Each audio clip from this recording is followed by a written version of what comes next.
This is Retro Sports Radio. Visit RetroSeasons.com for more sports history. The Detroit Tigers faced the New York Yankees at Yankee Stadium for a doubleheader on Sunday, April 28, 1968. Managed by Mayo Smith, the Tigers were off to a hot start with a 10-4 record, looking to continue their success after falling just one game short of the AL pennant in 1967. The Yankees were looking to rebound from 3 consecutive losing seasons, the first time that had happened to them since 1915. In Game 1 of the doubleheader, the Tigers sent Joe Sparma to the mound to face the Yankees' Bill Monbouquette.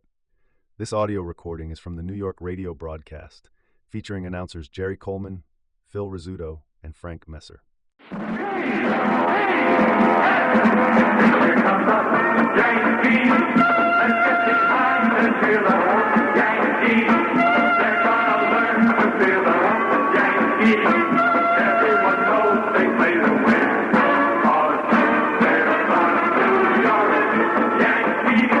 Welcome to Yankee Baseball, brought to you by Atlantic and your Atlantic dealer.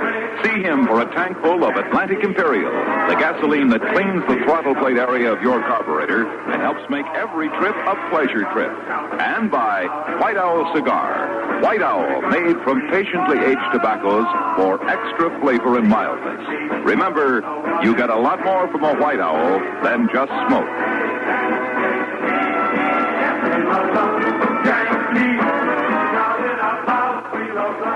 And now with today's game, Jerry Coleman and Phil Rizzuto and Frank Messer. Here's Jerry. Look at the standings in the American League. Detroit leading the league with a 10-3 mark. They're a game and a half ahead of Minnesota, 2 ahead of Baltimore and Washington, 2.5 in front of the Red Sox. The Yankees in 6th place. They're even up at 500, 7-7. They're 3.5 back, followed by Oakland, Cleveland, California, and the White Sox, with a record of 1-11, are 8.5 games down. Over in the National League, the Cardinals, who won it last year, have put a little daylight between themselves and San Francisco. They lead the league by 2.5 games over the Giants. The Cardinals with an 11-4 mark, the Giants 8-6. 3 back are the L.A. Dodgers, and then comes Cincinnati, 3.5 down. The Braves, the Phillies, the Pirates, and the Astros, all 4 games back. 4.5 behind are the Chicago Cubs in 9th place, and bringing up the rear, the New York Mets, 5.5 out.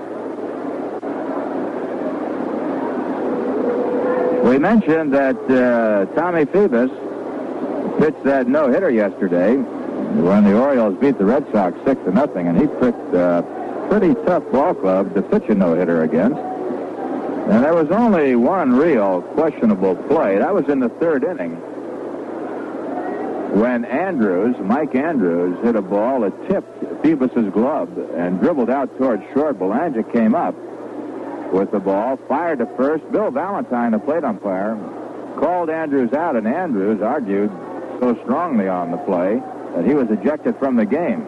But this happened in the 3rd inning, and of course at that time there was no thought in anyone's mind that there might be a potential no-hitter in the making. As it turned out, that was the turning point in the ball game for young Tommy Phoebus.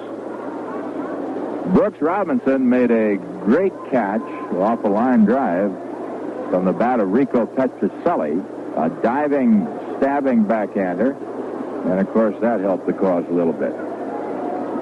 So we're waiting now for the Yankees to take the field, and while we do, let's take a look at the lineup today in the American League. Cleveland and the Senators are playing a doubleheader.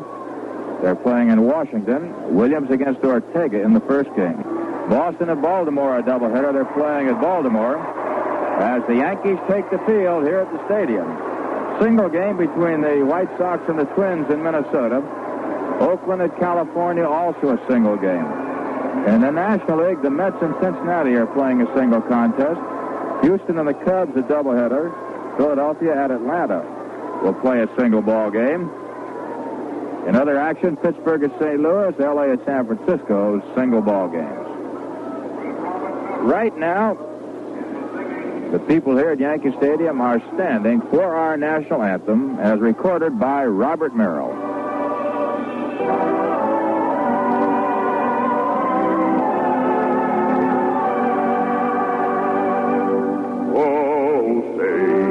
Can you see Isaac on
set to go here in this first game of the big doubleheader, the first doubleheader of the year here at Yankee Stadium.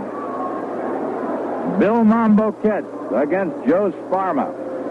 The Yankees, after today, move on to Baltimore Tuesday, Wednesday, and Thursday, and then to the White Sox and Chicago over the weekend, Friday, Saturday, and Sunday. But they return to the big ballpark on Monday night, May the 6th, Tuesday night, May the 7th, Wednesday afternoon, May the 8th, against the Cleveland Indians, led by Sam McDowell, Max Alvis, Sonny Siebert, Leon Wagner. They'll all be here on the 6th, 7th, and 8th of May. And then a big one that I know that you'll want to point to, the first greeting and the first meeting of the year between the Boston Red Sox and the New York Yankees here at Yankee Stadium. That'll be a big weekend set. 2 weeks from today, be a doubleheader on May the 12th against the Red Sox. On May the 11th will be a Ladies' Day, Saturday afternoon game, and then on May the 10th, a Friday evening game. So that Boston Red Sox club will be in town, led by Carl Yastrzemski on May the 10th, 11th, and 12th. 4 games set in 3 days. So we're all set to go. First game getting underway. Bill Monbouquette. Right now, Bill with a record of 2-1. Ready to pitch to Dick McAuliffe. McAuliffe, the second baseman, batting at .220. Had a home run yesterday. Got 3 of them on the year and 9 RBIs. The first pitch by Monbouquette, a curve, is right in there for strike one. Dick McAuliffe leads Detroit in home runs and in RBIs. He hit his home run off Jim Bouton yesterday. He was the only Tiger ball player to hit home runs at Yankee Stadium last season. He had 2 of them. Here's the one-strike pitch as McAuliffe takes one on the corner, strike 2, and you hear the roar of the crowd. Oh, we've got an enthusiastic crowd today, the biggest crowd of the year thus far for Cap Day. And, of course, a fine attraction with the Detroit Tigers, who are currently out in front in the American League. Mambo to McAuliffe. This one is outside. 1 ball, 2 strikes. Bill Monbouquette making his 3rd start, first against Detroit. Gave up only 2 hits in 8 innings. That was in his last appearance on April 23rd at Oakland. He replaced Downing after the first inning. He won the ball game 6-3. Downing had given up 3 runs in the first. All right, McAuliffe now is backing out of the batter's box. Time is being called by the plate umpire, Lou DeMuro. Marty Springstead at first, John Flaherty at second, Bob Stewart at third. There's a curveball fouled off left side back on the screen, and the count remains 1 ball and 2 strikes. Yes, sir. What a day for baseball. I'll tell you, if you're in the area and you don't know what to do, this is the place to do it. Come out here and watch a ball game at Yankee Stadium. It's a beautiful day. The weather is lovely. A fine crowd on hand. We're going to have some action for the next 5 or 6 hours. Here's the 1-2 pitch to McAuliffe. Just missed outside 2-2. Monbouquette, who goes for those corners. Bill has a lifetime mark of 111 wins, 105 losses. Against Detroit, he's 13-13. Here's a 2-2 pitch. Ground ball foul down the first base side. That one going right past the first base coach, Wally Moses. Tony Cuccinello coaches at third for Detroit. And sign on the board, today's official scorer, Maury Allen of the New York Post. 2 balls, 2 strikes. McAuliffe waiting. Monbouquette into the windup. Here's the pitch. Curved ball swung on a miss. Strike 3. Monbouquette serving up a high curveball. Got away with it.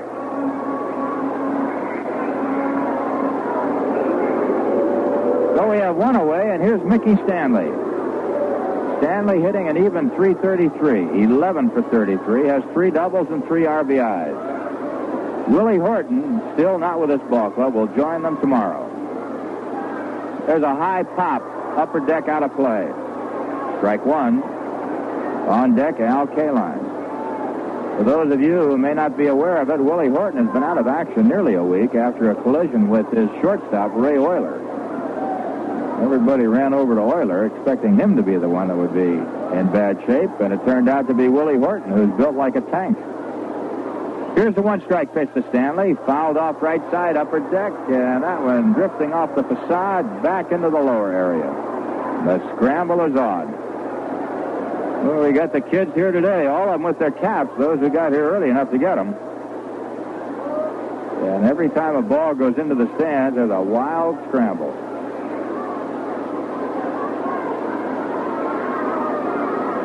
Monbouquette. Ready.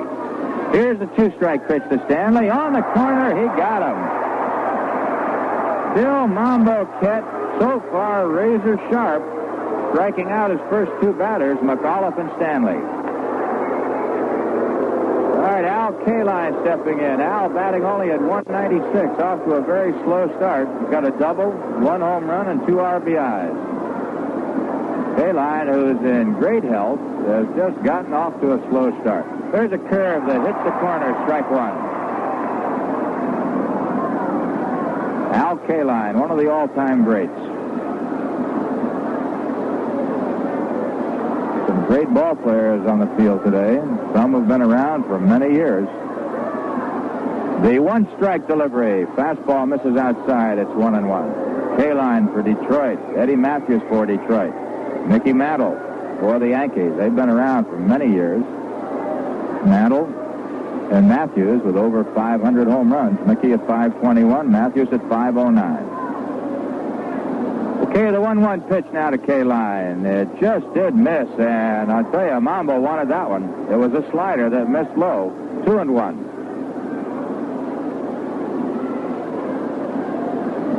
Out there in the upper deck in right field, the banners, some with just the number 7. Others, Hazlet, New Jersey, then a number 7. Here's a 2-1 pitch. On the ground, base hit between the third baseman and the shortstop.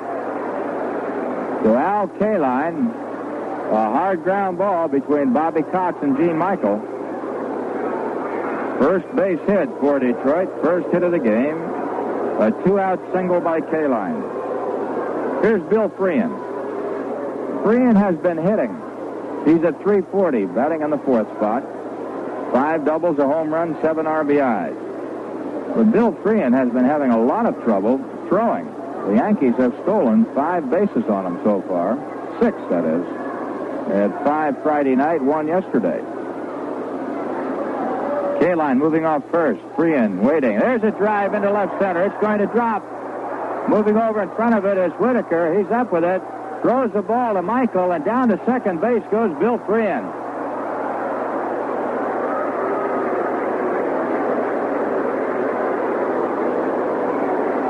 So heads-up base running by Bill Freehan. And we're waiting for an official ruling, whether that's a double or whether it's a single. And Freehan went to second on the throw. Maury Allen, the official scorer. And they're giving him a 2-base hit. So Bill Freehan gets credit for a double. Moving to third base is Al Kaline. And now here's Norm Cash. All of the action after 2 are out. McAuliffe struck out. Stanley struck out. Kaline singled. Freehan doubled. Tigers are threatening. Cash batting at 143. No extra base hits, 3 RBIs. A dangerous hitter.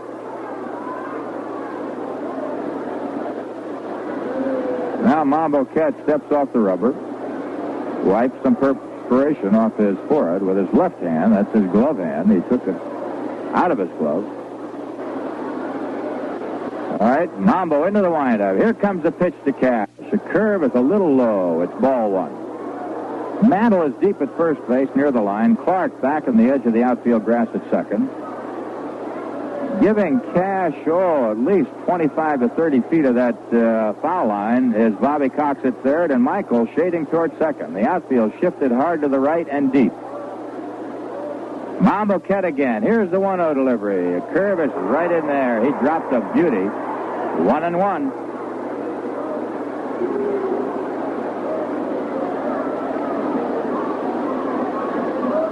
The Detroit Ball Club looks like a better club against right-hand pitching than it does against left-hand pitching. Cash, Northrup, and McAuliffe are better hitters when they're batting against right-hand pitching. Here's the 1-1 delivery. Strike called on the corner. Just got it. 1 ball, 2 strikes.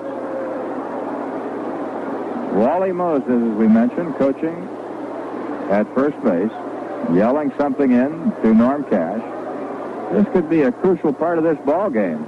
Monbouquette getting out of this inning could make or break the entire game. So Bill trying to hold him in as run into trouble. Runners at second and third. 2 outs. 1 ball, 2 strikes to Cash. Monbouquette ready. Here it comes. Fastball just missed outside 2-2. Looked as though Monbouquette was merely showing that fastball to Cash. So we'll have to wait and see. What would you do? Here's the big pitch. It's 2 balls, 2 strikes. Would you curve him? Would you throw a fastball? We'll know. Here it is. There's the curveball hit on the ground. Clark moving into the hole, almost behind first, is up with a flip to Mantle in time, and the side is retired. So the 2-2 curveball gets Norm Cash. Play going 4-3. For Detroit, no runs, 2 base hits, 2 men left. And the score after a half inning of play, the Tigers nothing, Yankees coming to bat.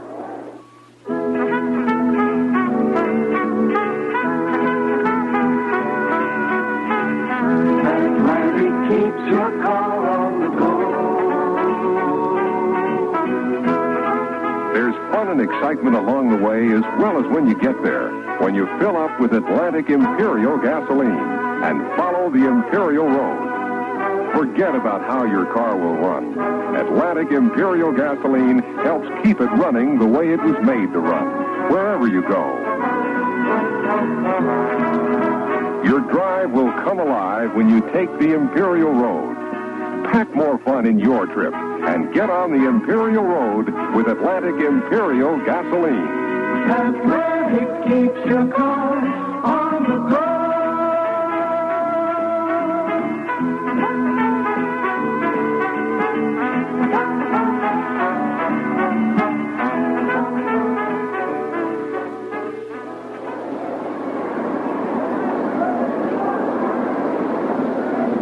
Well, we're ready to go in the bottom of the first. Horace Clark, the first Yankee hitter, stepping in. He'll be going up against fireballing Joe Sparma. Sparma so far this year is 1-1. And he's been a tough cookie for the Yankees. He's 7-1 lifetime and 4-0 here in Yankee Stadium. So Joe Sparma has been tough for the Yankees through the years. Clark waiting. He's batting at 167. Hits the first pitch on the ground with his shortstop Oyler at second base. Flips over to Cash. 1 pitch, 1 out. So Horace Clark, who is plagued with that bad right wrist, one that he jammed stealing a base during spring training, off to a slow start this year. Bouncing out on the first pitch of the game to the shortstop Ray Oyler. 1 up and 1 down, and now Jake Gibbs steps in. Jake hitting at .211. Got 1 double, 7 RBIs. He and Treasure tied for most RBIs for a Yankee. There's a fastball that misses outside to Gibbs. It's ball 1. Cleveland and Washington scoreless after 1 inning. That's the first of a doubleheader. They're playing in Washington. Gibbs takes a fastball in there. 1-1. Don Wert, the third baseman. Oyler at short. McAuliffe at second. Cash at first. Free and behind the plate. Northrup in left. Stanley in center. K-line in right. The defensive alignment for Detroit in this first game.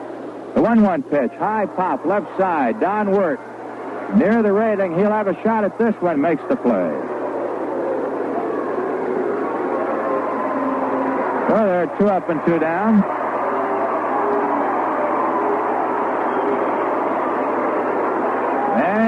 comes Mickey Mantle. There's quite a thing down here. It's a big umbrella, homemade, walking in the aisle here, and it says, "Let's go New York, let's go Mickey." That's an ingenious invention this youngster put together. Mantle stepping in there. Sparma into the windup. Here's the pitch. Curve is outside, ball one. Mickey tied with Ted Williams for fourth in the all-time home run derby at 521. The next one will put him ahead of Williams, and he'll be going after Jimmy Fox. Here's the 1-0 pitch. It's low. 2 balls, no strikes.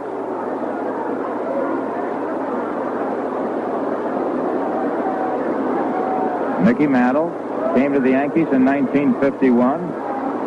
In his 18th year, still one of the great ball players in the game. Sparma ready. Here's a 2-0 pitch to Mickey. Backs him off the plate. It's 3 balls and no strikes.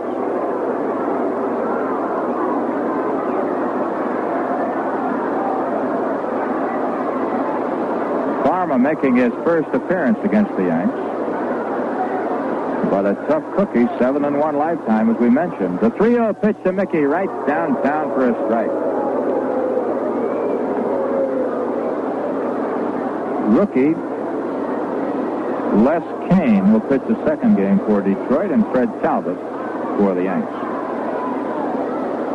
All right, Sparma, the 3-1 pitch on the way to Mickey. It's outside, ball 4, and Mantle draws a walk. So Sparma, being careful with Mickey, walks him.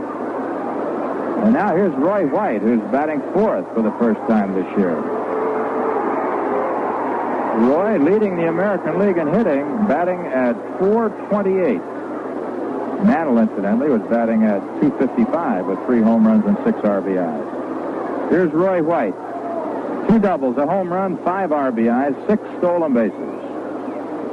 Mantle at first, Cash holding against him. Wert way in at third base. White will bunt. The pitch to Roy is low for a ball. Roy White, with all of his diverse skills, like he can bunt, he can run, beat out a base hit, a 2-hopper, and occasionally will unload one. A very versatile man in that number 4 spot, choking way up in the bat. Here's Sparma's pitch. Swung on and missed. Gets away from Bill Freehan. But Mantle does not go. So it's 1 ball, 1 strike.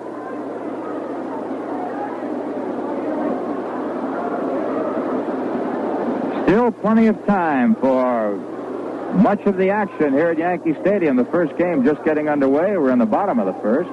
We've got another one to go. Big doubleheader, and the weatherman, he shined down on us today. Beautiful day. Here's the 1-1 pitch. White hits a sharp 1-hopper to the second baseman, McAuliffe. He's over to first with it, and the side is retired. That ball was well hit, but right to McAuliffe. No runs, no hits, no errors. 1 man left, and the score after 1 full inning of play, Detroit nothing, Yankees nothing. Say, here's the White Owl girl. Let me ask you something. What do you think about Major League Baseball? I think they should make every stadium twice as large. Then you can have twice as many people at every game. But just what's that going to do? So many fans here are smoking White Owl. And if you had twice as many men here, why, twice as many men would be enjoying White Owl. Look around. Rangers, Invincibles, New Yorkers. Why, they're all over. Just think. Twice as many men enjoying that slow-aged White Owl tobacco. It's mild to give that mild White Owl taste. One more thing. Who do you think will be the big winner today? Any man who lights up a White Owl. Because you'll discover something. You get a lot more from a White Owl than just smoke. I gotta hear that last line again. You get a lot more from a White Owl than just smoke.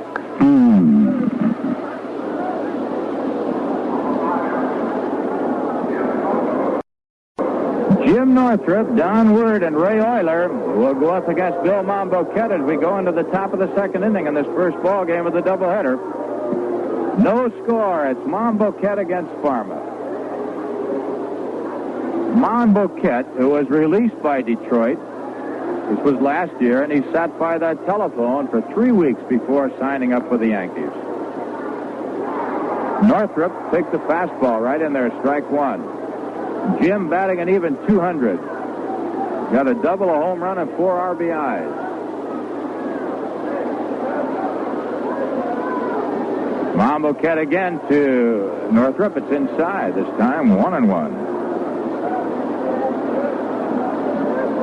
Monbouquette's been around a while. Started with the Red Sox back in 1958. All right, Bill ready. Here's the 1-1 pitch. And Northrup takes this one inside. 2 balls and 1 strike. Jim Northrup, a very pleasant young man. A little prematurely gray. He said he was getting gray when he was in high school. He's only 28. Takes a curve on the corner. 2-2. And there's a big, slow curveball. Northrup, 6'2", 190.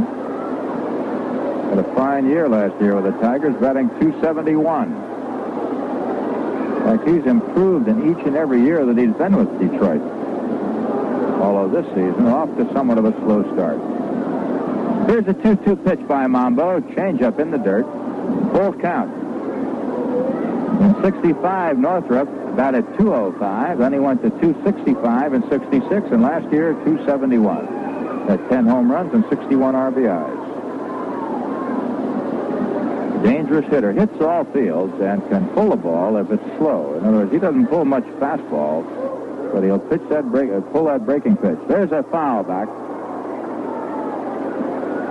Count holds 3 balls and 2 strikes.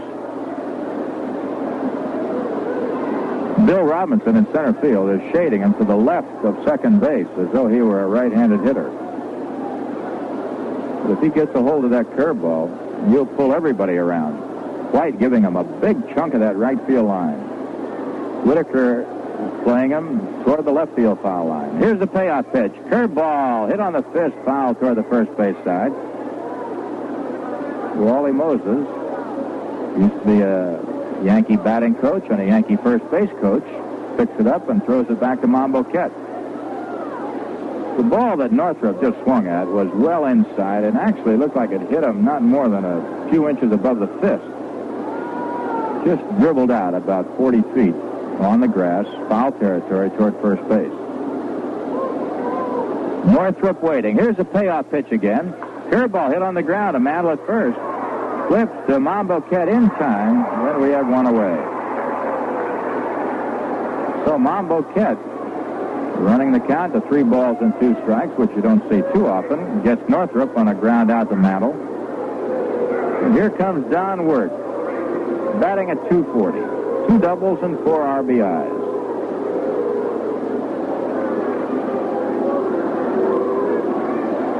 Don Wert, we've said it before, we'll say it again, an underrated ball player, but I think suddenly has begun to get the recognition that he deserves. There's a fastball that's high and tight, ball 1. You know, Gil McDougald, when he played for the Yankees, was one of the great Yankee infielders, really one of the truly great ones, and yet seemed to go unnoticed. Here's the 1-0 pitch. Wert swings and misses, strike 1. McDougald played 10 years for the Yankees and was on championship clubs at 3 positions: third base, second base, and shortstop. One of the all-time great infielders. Old Magoo, as they called him.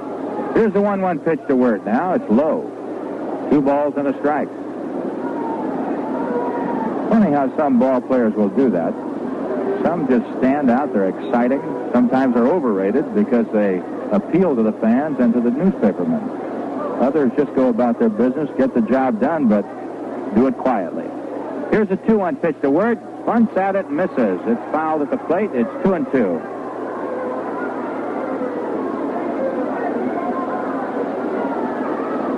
We're in the second inning. No score in this first ball game of the doubleheader. 2 balls, 2 strikes to Don Wert. Behind him, the shortstop, Ray Oyler. Monbouquette thrown a lot of pitches so far. Here's the 2-2 delivery to Wert. Got him on the corner, strike 3. And that is strikeout number 3. And while we wait for Oyler to come up, it's New York Yankee baseball. Let's pause for station identification.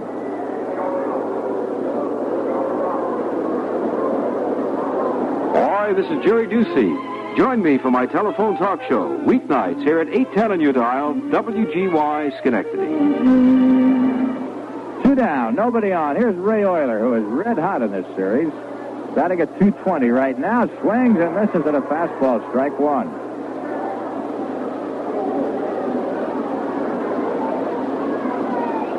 Ray Oyler.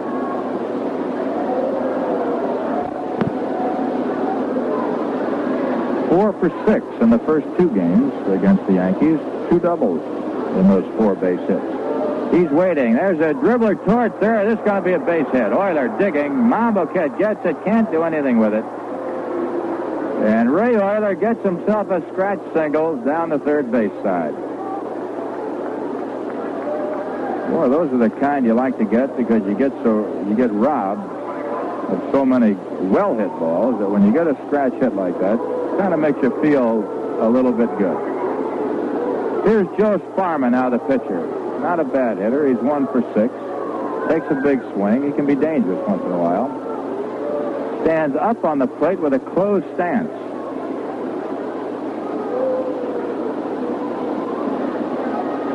Holds the bat right on the end.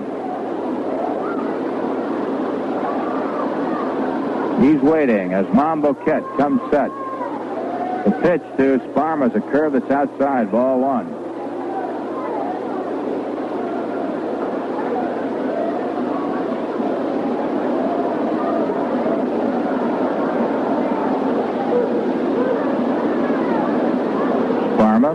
Played football at Ohio State.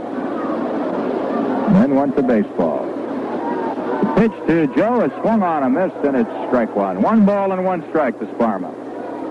2 outs. No score on the ball game. Top of the 2nd inning. We're here at Yankee Stadium, and it's Cap Day, and the biggest crowd of the year on hand.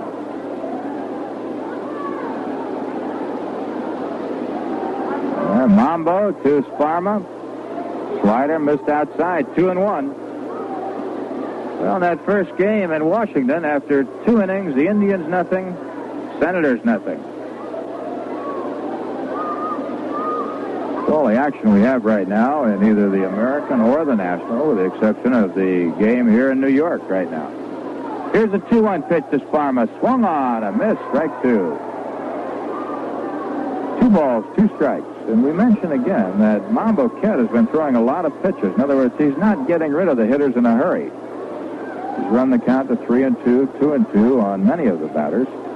And this, as the game goes on, has a tendency to tire you. All right, Sparma, the pitcher, is waiting. Oyler, the shortstop, moving off first. Here's the pitch. A one-hopper. Michael has it. Races to the bag.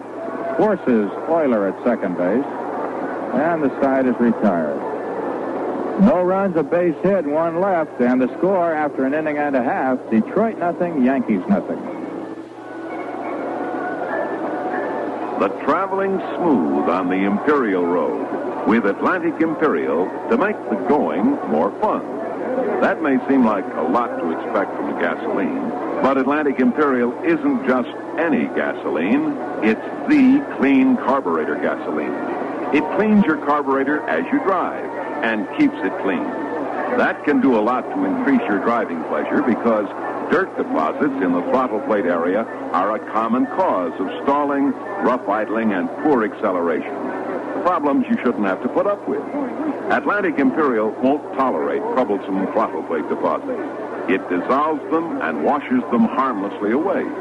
Then, wherever you drive, you're on the Imperial Road, where every trip's a pleasure trip. So come on in. Get on the Imperial Road with Atlantic Imperial, the clean carburetor gasoline.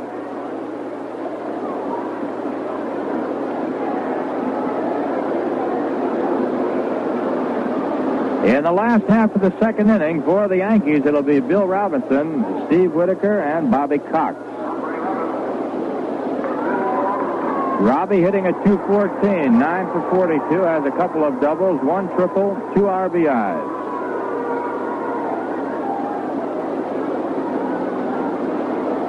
Bill Robinson, the right-hander, facing the fireballing right-hander Joe Sparma. Defense straightaway. Robbie hits the ball to all fields. Got good power when he gets a hold of it. Sparma into the windup. The pitch to Robinson is a curve that's low for a ball. Robinson has power, although he's not a home run hitter in that sense. He hits the ball sharply into the gap. He'll go for doubles and triples. Good speed. He can run. Here's the 1-0 pitch. Curveball is low. 2 balls and no strikes. Frank Frasetti flashing some signs to Robinson on the 2-0 pitch. Well, what would you do? Would you make him take or would you let him hit? Frasetti at third. Ford coaching at first for the Yanks. Here's the 2-0 delivery. Robinson takes it low. 3 balls, no strikes. Joe Sparma last year walked 85 batters.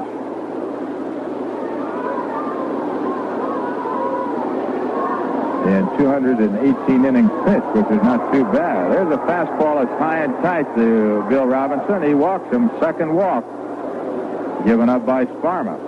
He walked Mantle in the first, and now a leadoff walk in the second to Bill Robinson.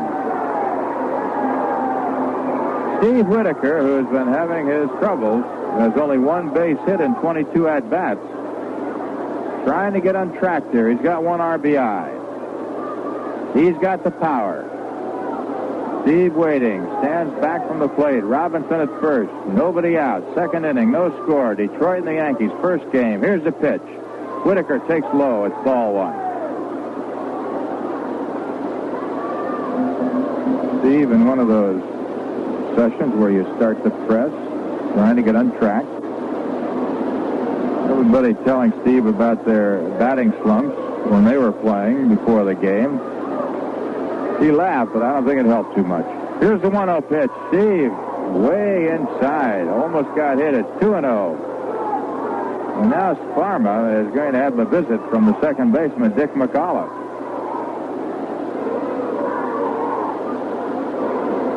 This is a big game for Detroit because they're going to pitch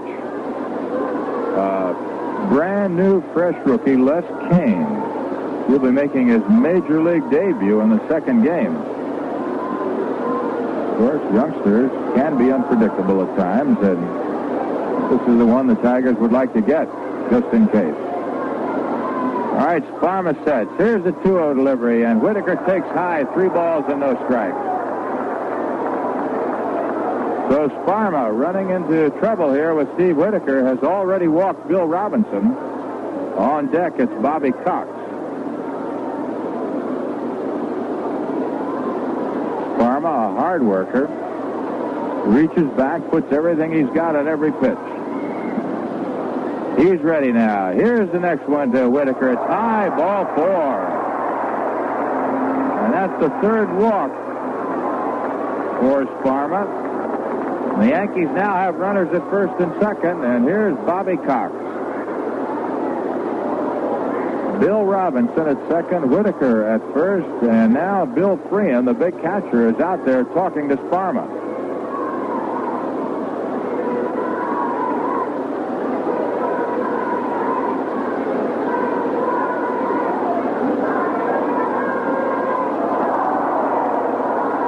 All right, now Ray Oyler is in there. Sparma has pitched to 2 batters and has not thrown a strike yet in this inning. Walked Robinson on 4 straight and Whitaker 4 straight. Now here's Bobby Cox. Cox is looking for his first major league base hit. Got his first major league start yesterday. He's 0 for 6. The pitch to Bob is in there. Strike 1. The Detroit ball club half looking for the bump. Let's see what manager Ralph Houk does. Gene Michael in the on-deck circle, and he'll be followed by Monbouquette. Dennis Ryban starting to throw for Detroit as Sparma comes set. Here's the next one to Cox, and he bunched it foul right behind the plate, a curveball. 0-2 now to Bobby Cox. So the pressure goes on Cox. Sparma out in front. No balls, 2 strikes. Runners at first and second. No score. Bottom of the second.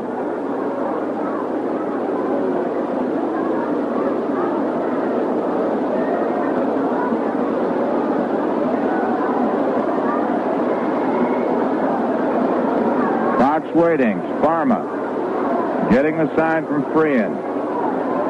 Detroit infield. Double play depth. Outfield straight away. Bobby waiting. Sparma sets. Here's the pitch. Curve is inside. 1-2. These are tough days for Bobby Cox. Just trying to get his feet wet. Trying to get started. He's been around a long time. 8 years in the minor leagues. This is his rookie season in the majors. All right, Cox is waiting. Sparma sets. Here's the 1-2 pitch. Curveball swung on and just foul. Bill Freehan had it in his glove, couldn't hang on to it. So a break for Bobby Cox.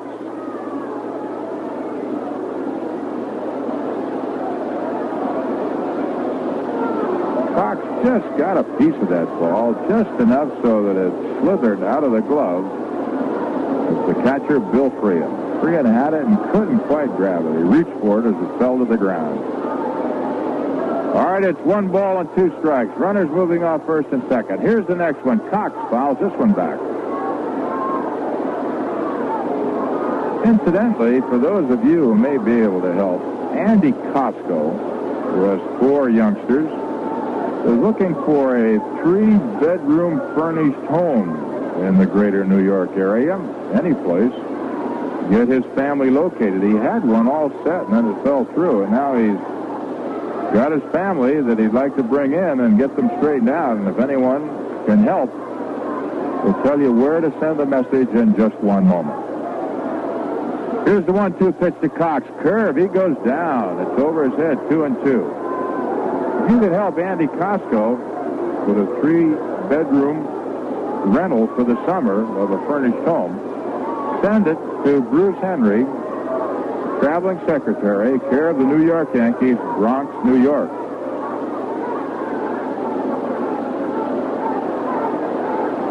Okay, here's the 2-2 pitch now. On the way to Cox. He hits it on the ground. Wert has it. Goes to second for 1. And barreling into second base is Steve Whitaker. No chance for McAuliffe to make a relay to first. Moving to third is Bill Robinson. Steve Whitaker really flew into second base, and he ended up about 15 feet past the bag. That's how hard he went in there. So Whitaker forced to second, play going 5-4, third to second. Moving to third base is Robinson. At first, Bobby Cox, and now here's Gene Michael, who's been red hot. Michael with 4 base hits in the last 2 games, batting at 182. Got 2 doubles. And a couple of RBIs. 1 home run. Gene Michael batting from the left side. Starts the bunt. It was a safe squeeze. Wert was breaking in. Holding at third until he saw what happened was Bill Robinson. Michael took the ball outside for ball 1. Pulled his bat out of the way in time. Gene Michael trying to lay one down. John Wert, the minute he squared around, started breaking in at third. All right, Cox at first, Robinson at third. Here's the pitch to Michael. It's a fastball high and outside, 2-0.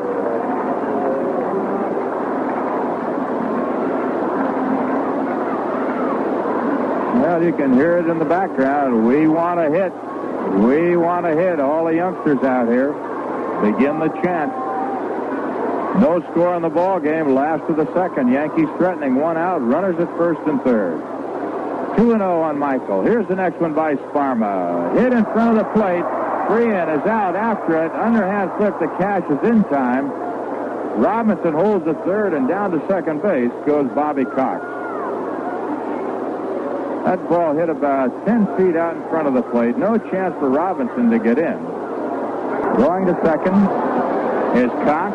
Michael thrown out at first, and here's the pitcher, Bill Monbouquette. Bill Sparma creating all of his trouble with base on balls. He walked the first two hitters, Robinson and Whitaker.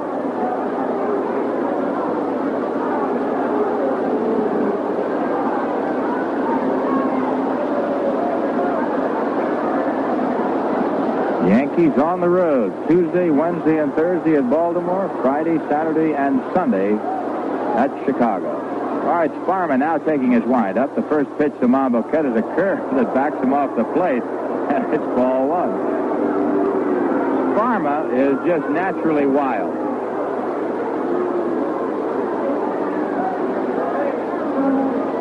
He's not a guy with that fine pinpoint control. Here's the 1-0 pitch. Fastball hit on the fist, off the facade of the upper deck, bounced into the lower deck and back on the field.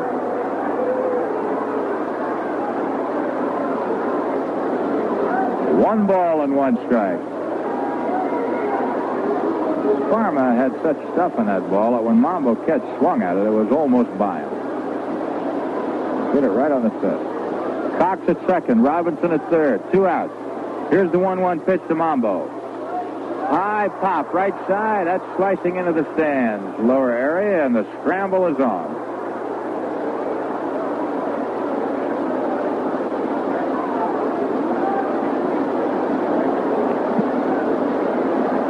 Not too much wind out here today. Wish you could see that outfield.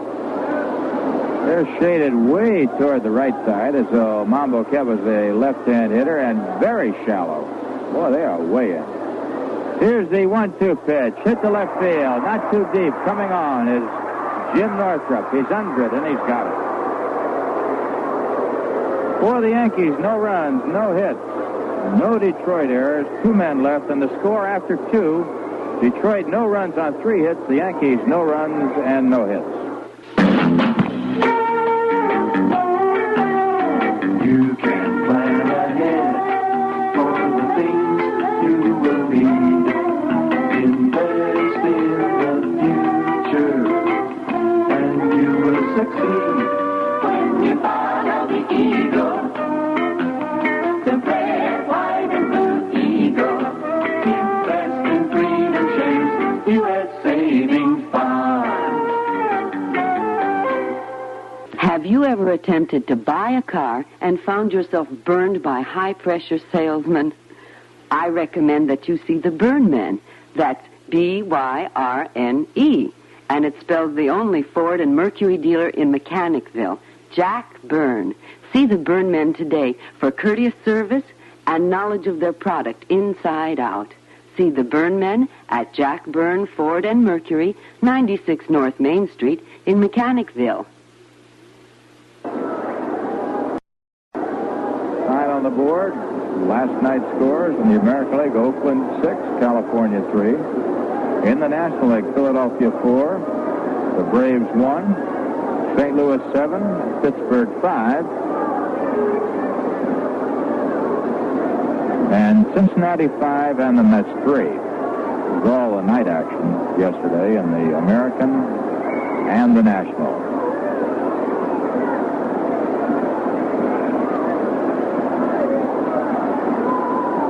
All right, here's Dick McAuliffe, who struck out of the first inning. Monbouquette, the old campaigner, as they call him, into the windup, and a pitch to McAuliffe in there, strike one. Yeah, I guess of the pitchers, Monbouquette is the oldest. Possibly Steve Hamilton may be in there with him. There's a fastball in there, strike 2. Let's take a look to see who is the oldest Yankee pitcher.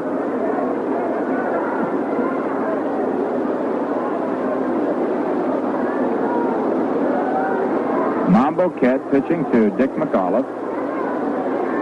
Delivers a curve that just misses outside. 1 ball, 2 strikes.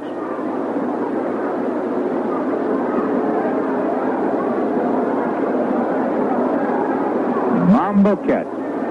See, Bill was born in August 11, 36. The pitch to McAuliffe, dribbled toward third. Mambo up with an underhand flip in time. A nice play by Bill Monbouquette. Fine underhand toss by Mambo to get McAuliffe.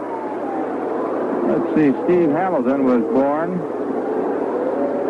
11/30/36. So Monbouquette has Hamilton by 3 months and a few days.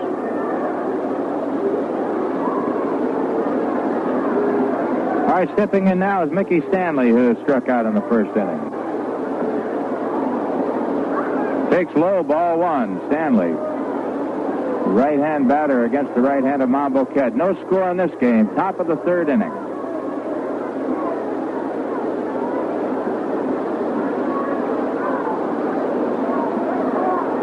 Mambo into the windup. Delivers a fastball, got the corner. 1-1. Gibbs behind the plate, Mantle at first, Clark at second, Michael the shortstop, Cox at third, Whitaker in left, Robinson center, White in right. The 1-1 pitch just misses outside by Monbouquette. It's 2-1. The umpires today, Lou DeMuro is behind the plate, Marty Springstead at first, John Flaherty second, Bob Stewart at third. Defense is straight away for Stanley.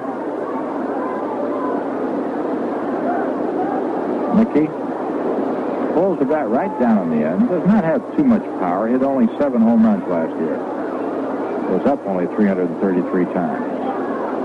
There's a shot up the middle of base hit. That ball was a bullet. He picked on a slow curve and drilled it up the middle. Base hit number 4 off Monbouquette, and here's Al Kaline, who got the first hit after 2 rounds in the first inning.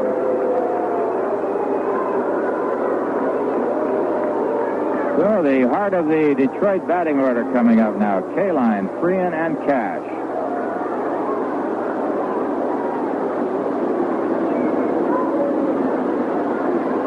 Mambo got his work cut out for him now. Al Kaline, who's been a little slow and coming to life here with a bat, starting to get underway, but this time pops it up into short center field. Robinson calling for it all the way, is under it and makes the play.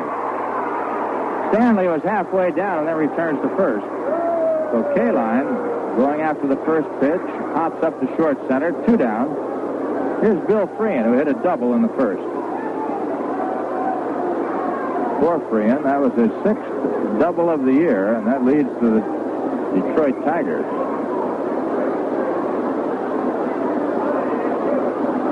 Bill Freehan, powerful hitter, batting cleanup, right-hander.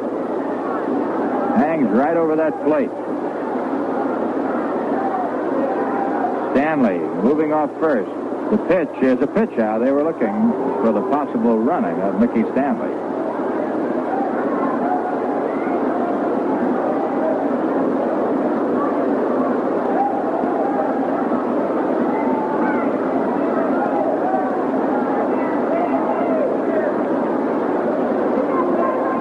Freehan was hit by pitch balls 20 times last year, many of them in that upper left arm. That's why he wears that padding. That was last year.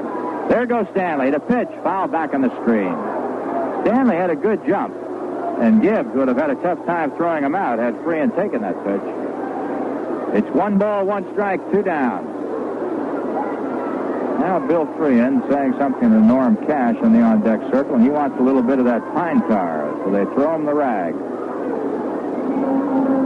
I'll tell you what's quite an experience is to walk around behind the batting cage during batting practice and shake hands with these ball players, and they've all got that pine tar on their hands. You need a bottle of turpentine by the time you get done.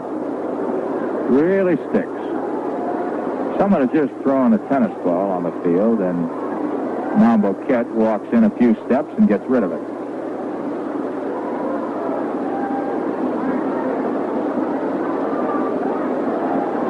One ball, 1 strike. Stanley at first base. 2 outs, no score, 3rd inning. Bill Freehan, the big catcher's the hitter. Came into the game at 340. He's 1 for 1, a double. The pitch to Bill is hit on the fist toward right field. Clark moving back into the short right field area and makes the play. No runs, a base hit, one left, and the score after 2.5. Detroit nothing, Yankees nothing. If you're like most people, chances are you've been on trips to some very exciting places. But you could be overlooking some exciting places right under your own nose. There are plenty of them in the great Northeast, and it's easy to include several in a short 1 or 2 day trip with the help of Atlantic's free Weekender tour guides. These are more than maps. They're complete little travel brochures for this particular area. Each one has several fascinating tours all planned out for you with suggestions on what to look for, descriptions of the places you'll see, bits of history, everything to make your trip more interesting and meaningful. This weekend, do something different. Treat the family to an extra vacation by going on an Atlantic Weekender tour. Stop by your favorite Atlantic station for your free Weekender tour guides. And while you're there, fill up with Atlantic Imperial, the clean carburetor gasoline.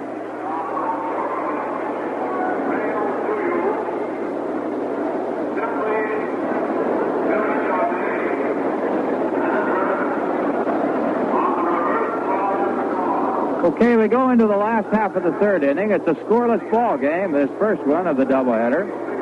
Joe Sparma against Bill Monbouquette. For the Yankees, the top of the batting order, Clark, Gibbs, and Mantle coming up against Sparma. Right after this half inning, we'll bring you up to date on all the action in both the American and the National and any scores we may have at the time. Horace Clark is stepping in. He bounced to the shortstop in the first inning on the first pitch of the game.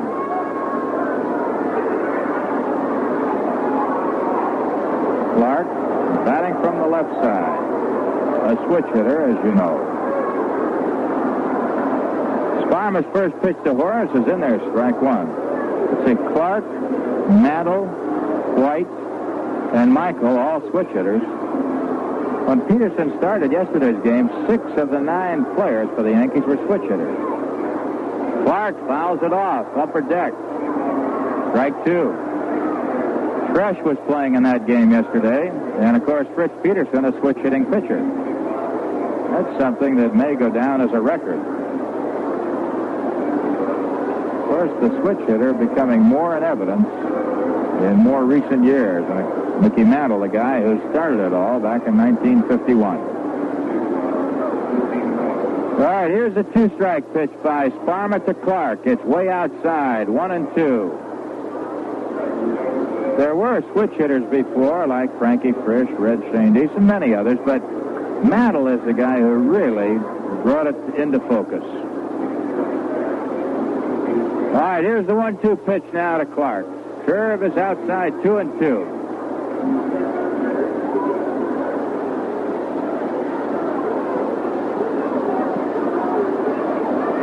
Two balls, 2 strikes.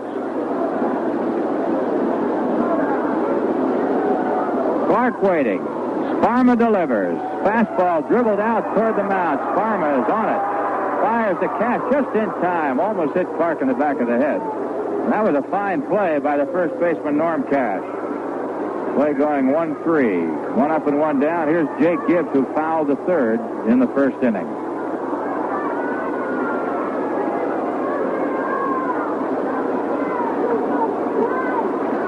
A scoreless ball game, and yet it's not moving along very quickly. So that'll give you plenty of time if you're in the area to come out here and see most of this first game and all of the second.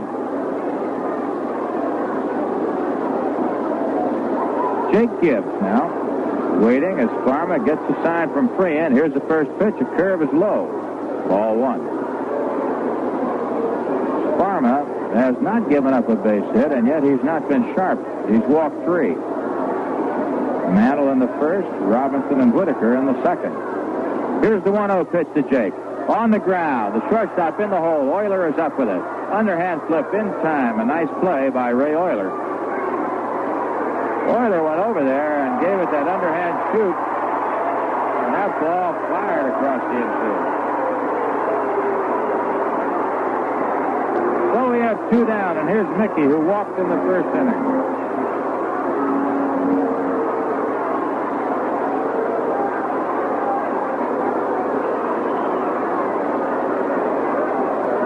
Mickey Mantle.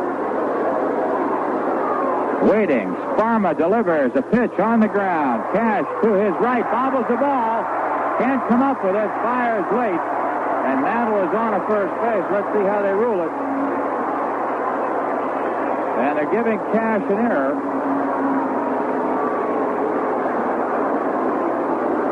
An error for Norm Cash on the play. That'll bring up Roy White with Mantle at first.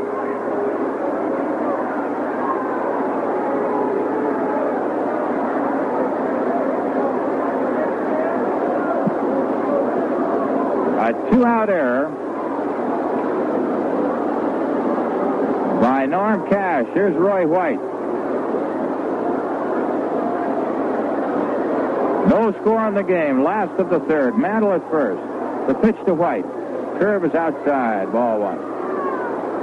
The ball that was hit to Cash was a questionable call for the official scorer, but there are no hits in this game yet. And therefore, as is generally the pattern, the first base hit in the game usually has to be a solid one, or one that is not disputed. Here's the 1-0 pitch. White fouls it back. 1-1. Roy White bounced out sharply to second base in the first inning. White, batting fourth, was leading the American League as the game started today. At a .428 batting average. He's 0 for 1. All right, Sparma sets. The pitch to White. Swung on a miss. Strike two. A fastball at the knees. Both Mickey Lolich and Tom Matchik are not with the Tigers this weekend as they're attending Army Reserve meetings. Lolich normally would have been one of the starters in this series. But instead, the second game goes to Les Kane, a rookie. All right, the 1-2 pitch to White. On the ground sharply again to McAuliffe at second. He has this one. Flips to Cash. And the side is retired. For the Yankees, no runs, no hits. One Detroit error, one man left. And the score after three, Detroit nothing and the Yankees nothing.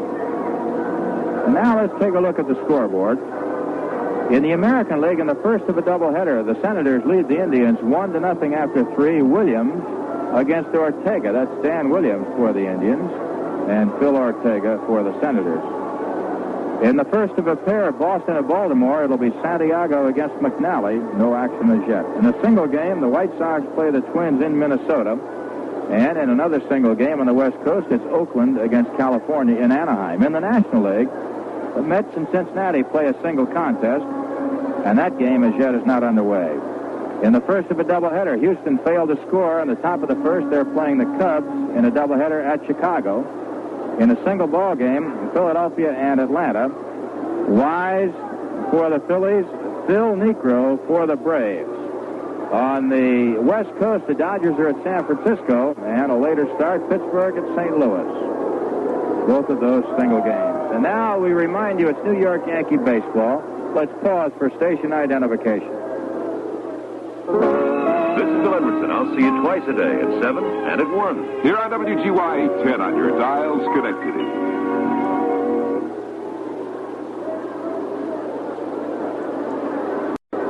Okay, into the fourth inning. No score in this game. Monbouquette against Sparma. And here comes Norm Cash. He'll be followed by Northrup and Wert. Mambo's first pitch to Cash is on the corner, strike one. And I keep saying on the corners, and that's where they are.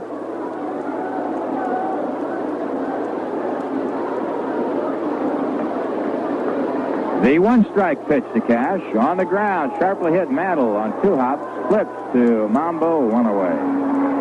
Cash bounced to second in the first inning, and this time to Mantle. So he's 0 for 2. Now here's Jim Northrup. Northrup bounced out to Mickey. That was in the second inning.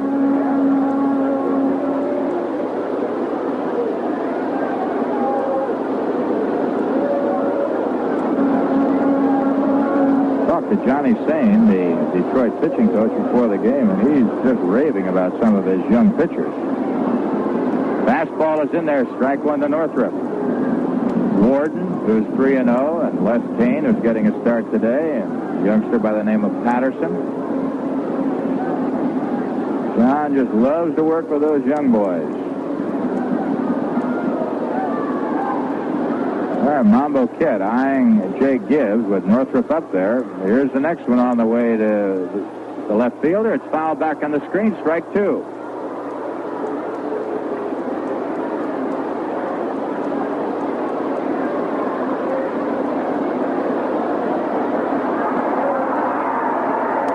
And the little extra roar you heard was a ball rolling back that didn't quite get to the field. It's hung up on the net.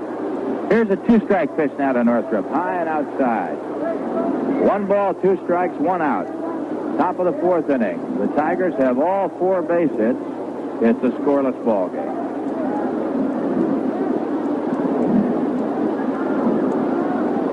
Jim Northrup waiting as Monbouquette delivers, and this one is low, 2-2. Northrup was 3 for 5 yesterday.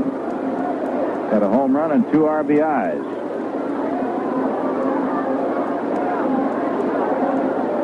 Northrup has a straight-up stance, holds the bat right on the end, feet not too far apart. The 2-2 delivery swung on, foul back off the chest protector of the plate umpire, Lou DeMuro. And count holds at 2 balls and 2 strikes. Oh, somebody threw a big firecracker out of the upper deck, I guess.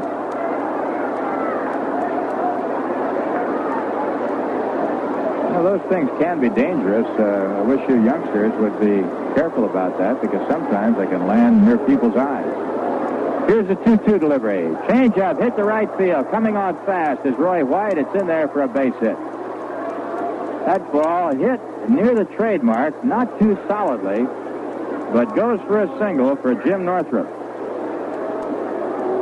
That's the 5th hit off Mambo. Now here's Don Wert, who struck out in the 2nd.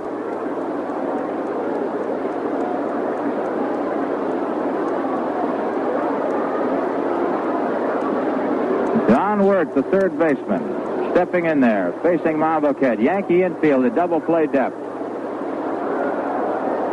Now Mambo steps off the rubber.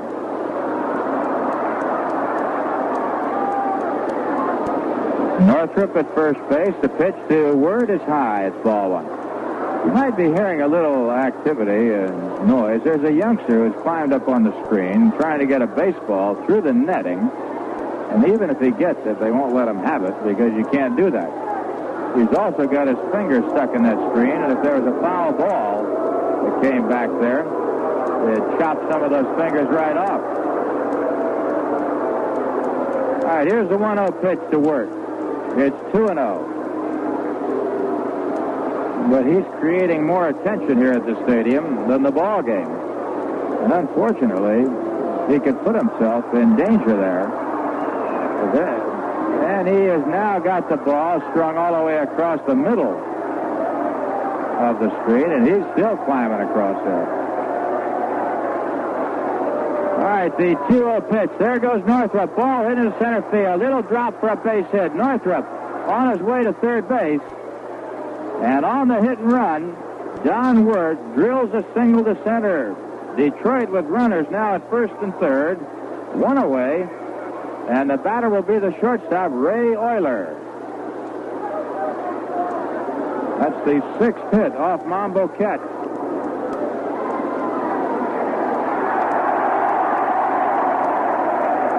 Well, the youngster finally got the ball, but he's going to be escorted from the ballpark, and when he gets down, there's an officer waiting for him. That's very dangerous. A foul ball hit those fingers. They're stuck right between the screen and could take one right off. All right, Oyler is stepping in. He had a scratch single in the first. Hits a high fly into center field. Robinson gunning for this one. Tagging up is Northrup. Here's the throw. It goes into second base, and Northrup comes in to score, and Detroit leads 1-0 on the sacrifice fly by Ray Oyler. Oyler has been a thorn on the side of the Yankees throughout this entire series. Ray coming up with his 5th RBI of the year. And Detroit taking a 1-0 lead.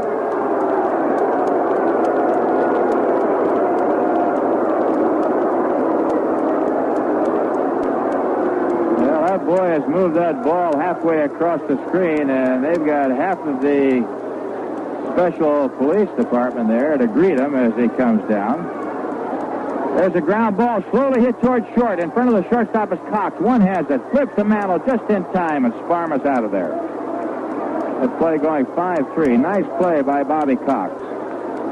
So for Detroit, 1 run on 2 base hits, 1 man left, and the score after 3.5, Detroit leading the Yankees 1-0. Will the White Owl girl please report to the press box? How do you know I was here? Easy. You're always where the men are. There are lots of men out here today, right? Right. You got me in the middle of my adding. Adding? Just for fun, I was counting the men smoking White Owl cigars. And how'd you come out? I lost count. There are so many. I spot some Rangers, a bunch of New Yorkers, hundreds of Invincibles. We need a White Owl scoreboard. Even without one, I can tell it's a White Owl crowd. Because men love that White Owl tobacco. It's slow-aged, mellowed to build up the mild taste. And no matter which White Owl shape a man picks, he's sure of a smooth smoke right down to the last pitch. That's a pretty good pitch you're making yourself. It's true. Every time I see a man light up a White Owl, I know he's going to enjoy himself. I know he's going to discover why they say you get a lot more from a White Owl than just smoke.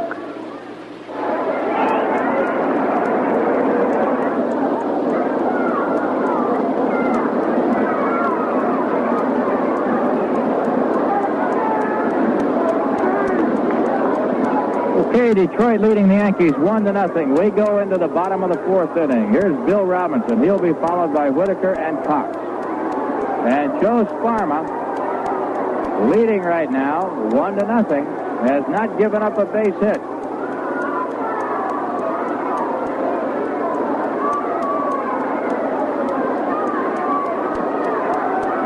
Robbie, who opened up the second with a base on balls, waiting as Sparma goes into his lineup. There's a curve that's in there for strike 1. Cubs leading Houston 2-0. They're in the 2nd inning. Senators 1, the Indians 0 in the 4th. Robinson, a high chopper to the shortstop Oyler. Has it on the 2nd hop. Flips over to Cash. 1 away. Ray Oyler throws that ball underhand, but he really gets something on it. Here's Steve Whitaker, who walked in the 2nd. Yankees trailing by a run. First game of the doubleheader. It'll be Fred Talbot for the Yanks, Les Kane for Detroit in that 2nd game. And it will be the Major League debut of Les Kane. Just a youngster. Seemed to be fairly calm before the game. Rather relaxed. There's a curve to Whitaker inside, ball 1.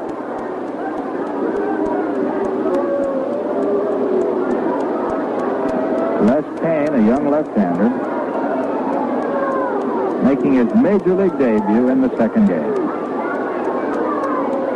But right now it's Steve Whitaker. 1-0 the count with 1 out, nobody on. Here's Sparma, outside, 2-0. Detroit leading 1-0. They got that run last inning. A 1-out single by Northrup, a single on the hit and run by Wert, and a sacrifice fly by Ray Oyler. Here's the 2-0 pitch to Whitaker. In there for a strike. Joe Sparma. He just rears back and unloads. Born in Massillon, Ohio. He's ready. The 2-1 pitch to Whitaker is low and outside, 3-1. See, Sparma was 13-8. In 65 for Detroit, 2-7 in 66, had a real bad year, and then bounced back 16-9 last year under the tutelage of Johnny Sain. High fastball over the head of Whitaker, ball 4. That's the 4th walk given up by Sparma and the 2nd to Whitaker. The Yankees still looking for their first base hit. The only base runners, Mantle with a walk, safe on an error by Cash. Robinson with a walk, and Whitaker has been walked twice. Now the plate umpire, Lou DeMuro, is rubbing up the baseball as Bobby Cox steps in. Whitaker at first. Cox the hitter. Bobby is 0 for 1. He's 0 for 7, looking for his first major league base hit. Cox just began to play regularly. That was yesterday. Made his first start ever in the big leagues. All right, Whitaker moving off first. One away. The pitch to Cox. High pop coming back into the upper deck and out of play. Strike one. Boy, that first base hit can be a real strain sometimes. Mike Ferraro won the third base job in spring training and had a good shot 2 weeks. Did not hit as well as he would have liked, so manager Ralph House decided to give Bobby Cox a shot at it.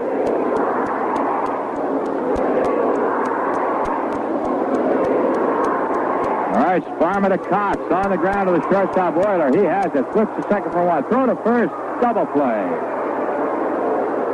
6-4-3. Short second to first. And the Yankees are out of there here in the bottom of the fourth. No runs, no hits, no errors. Nobody left. And the score after 4, Detroit 1 run on 6 hits. The Yankees no runs and no hits.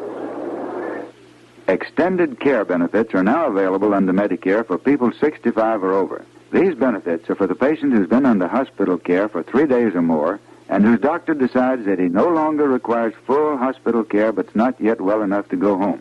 If you're admitted to one of these special extended care facilities within 14 days after you were released from the hospital for further treatment of a condition for which you were hospitalized, Medicare will pay for all covered services for the first 20 days. If you have to stay longer than 20 days, Medicare will pay for all but $5 a day for up to 80 more days. Remember, Medicare does not pay for personal or custodial care in an ordinary nursing home. It does pay for medically necessary follow-up care in a specially qualified skilled nursing home or other approved extended care facility after a hospital stay. For more information, get in touch with your Social Security office and ask for a leaflet called Medicare and the Extended Care Facility. Okay, all set to go here in the top of the 5th inning. Bill Monbouquette and Joe Sparma, with Sparma right now out in front 1-0. Detroit leading the Yankees. Monbouquette has given 6 hits. Sparma has yet to give up a base hit. And once again, it's the top of the Detroit batting order. Dick McAuliffe. He'll be followed by Stanley and Kaline. This is the 3rd time that McAuliffe has led off an inning. He did so to open the game in the 1st and then did it again in the 3rd and now in the 5th. He's 0 for 2, struck out and bounced to the pitcher. McAuliffe, a dangerous batter. Waiting as Mambo delivers, and the fastball is outside. Ball 1. In the 4th inning, the Senators still lead the Indians 1-0. The other game, it's the Cubs 2, Houston 0 in the 3rd. And right here, it's Detroit 1, Yankees 0, 5th. McAuliffe takes outside, 2 balls and no strikes.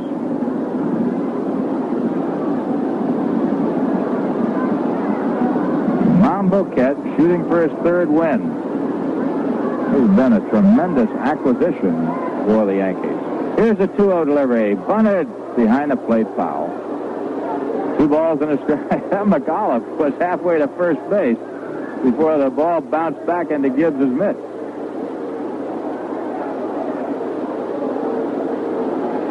Dick McAuliffe trying to get something started. Trying to beat out a bunt.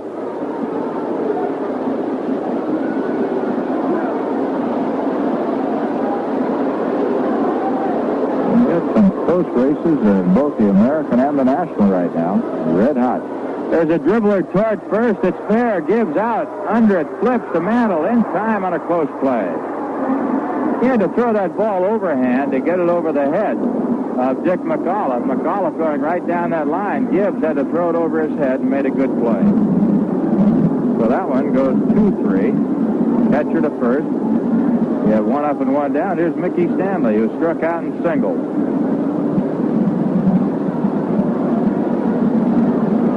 Stanley was moving right along in the Tiger outfield a couple of years ago, and then he broke a finger in a home accident. never really regained his job again as Jim Northrup came on, and with Horton, Northrup, and Kaline, they have formed the outfield for Detroit. Curveball is in there, strike one. Stanley has been a valuable acquisition for the Tigers, but has never really made it on a regular basis as yet.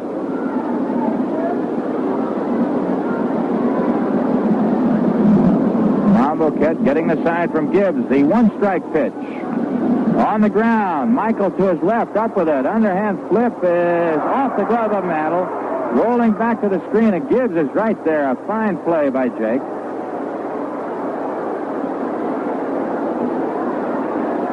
And they're charging Gene Michael with an error on the throw. And that's the second Yankee error in the ball game. No, wait a minute. That's the first Yankee error. The other one was by Norm Cash for Detroit.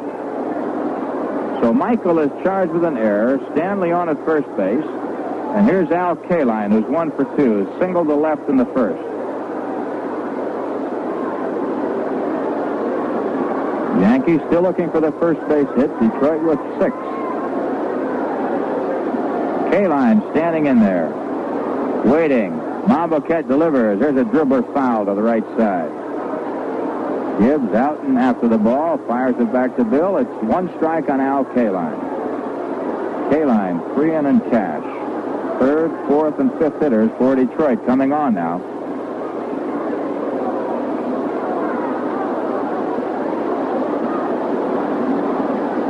All right, Monbouquette comes set. Checks Stanley. The pitch to Kaline. It's a pitch out. Stanley holding. It's 1-1. That's the second time that Gibbs has pitched out with Stanley at first.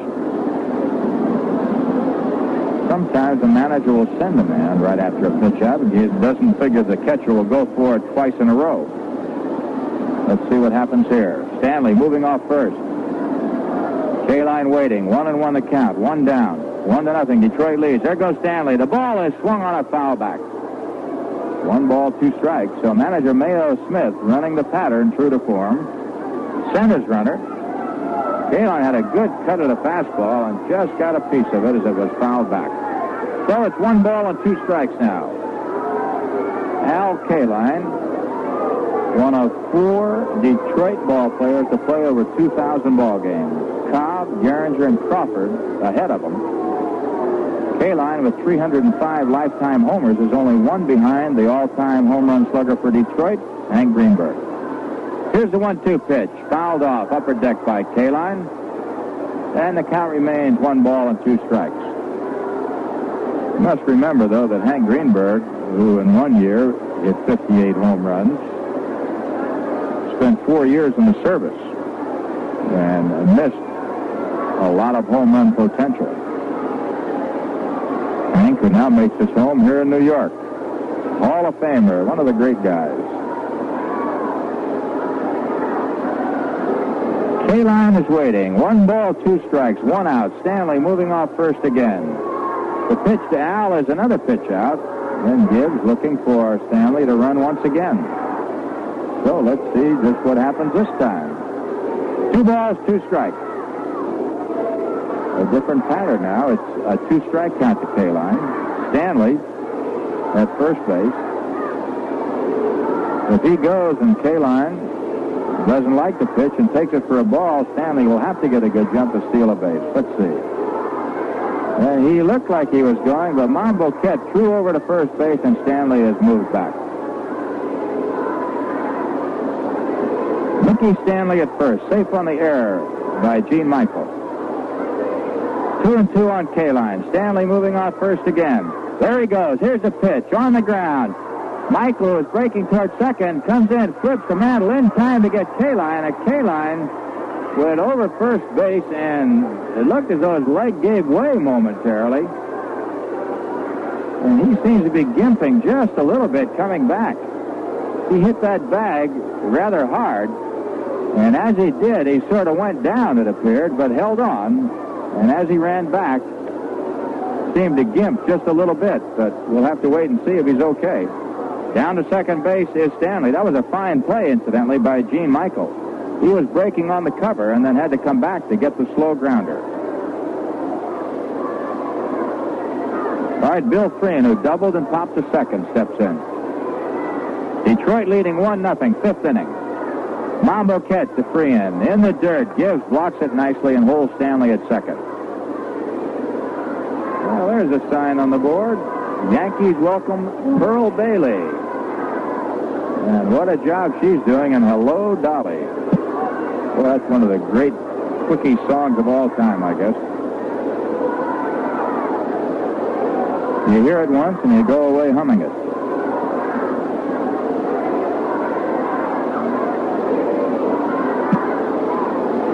1-0 the count now. Freehan standing in there. Monbouquette delivers a curve right down the middle. 1 ball, 1 strike.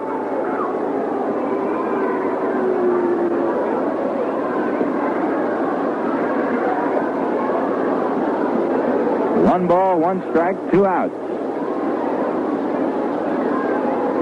Yankees trailing 1-0. Monbouquette, veteran right-hander, his 10th year in the big time, comes set. Check Stanley. Here's the pitch to Freehan in the dirt. Another nice play by Gibbs. 2 balls and 1 strike.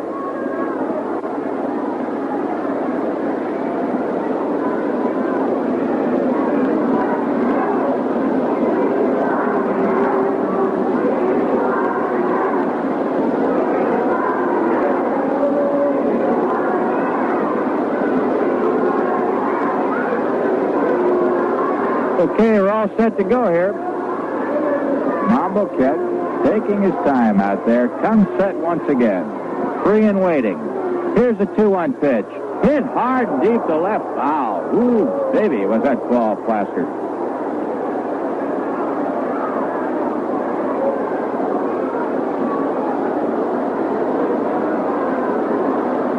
That ball was really hit. Freehan jumping out in front of a high slider.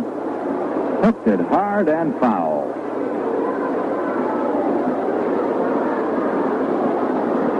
In the 5th inning, Senators lead the Indians 1-0. 3rd inning, the Cubs 2, Houston 0. And here it's Detroit 1, Yankees 0. There's a 2-2 pitch, foul tip coming back on the screen, and the count holds 2 balls and 2 strikes to Freehan.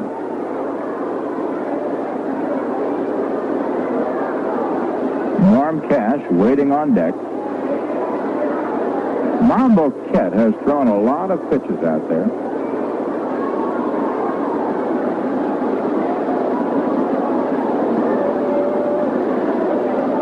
Defense for Freehan. They play him deep in the outfield. Infield is about straightaway, and the outfield pretty much straightaway. They don't play him to pull too much. Here's a 2-2 delivery. Sidearm curve, and he gets a little piece of that as it's fouled off to the ball boy just to the left of the Yankee dugout.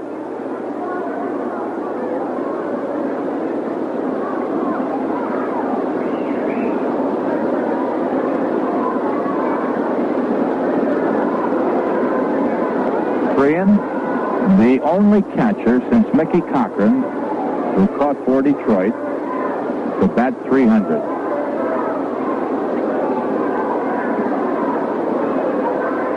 All right, Freehan is waiting. Monbouquette gets a sign from Jake. Mambo sets. The next one to Freehan. Oops, that ball fouled off his bat. That almost hit him. That ball was right around his Adam's apple. And he's playing with that right hand of his like the ball might have touched his fingers off that bat. See, Freehan hit 300 back in 1964 and then had 2 bad years where he batted only .234, but last year bounced back at .282.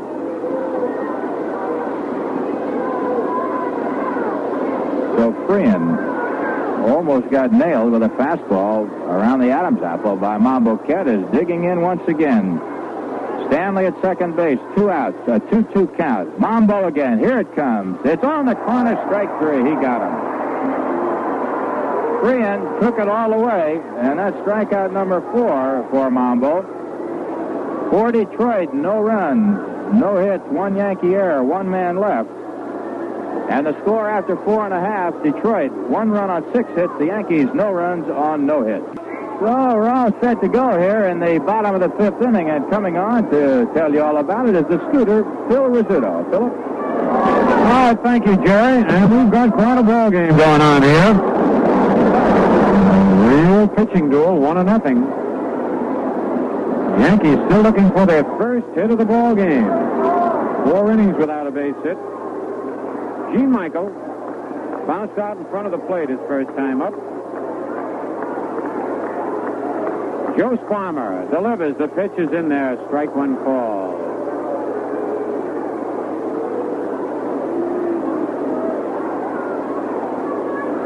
Sparma's been a little while today. He's walked 4 men. Joe's next pitch, ground ball to third. Nice play by Wert. Fires to first, 1 out. That ball almost got by him. It would have been a double down the line as Gene was trying to go that way. And hit the ball sharply. And right now on New York Yankee Baseball, we pause for station identification. Join me, Harry Downey, weekdays 10 to 11:30 a.m. here on WGY 810 on your dial, Schenectady.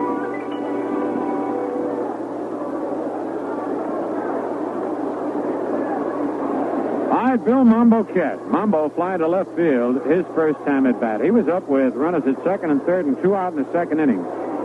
Almost dumped one into short left field. Sparma's pitch, foul, upstairs, out of play. You know, when Lou Gehrig retired from baseball, he told a packed Yankee Stadium, "I consider myself the luckiest man on the face of the earth."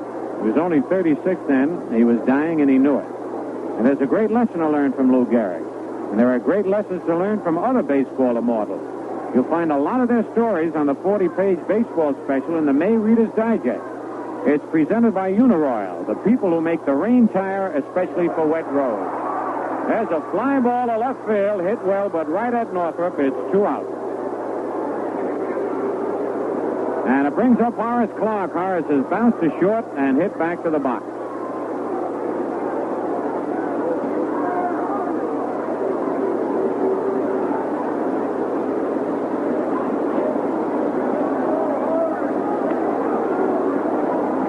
Clark the batter.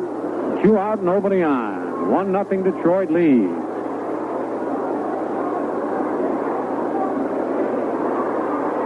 Joe Sparma with the short windup. Curve high outside, ball 1.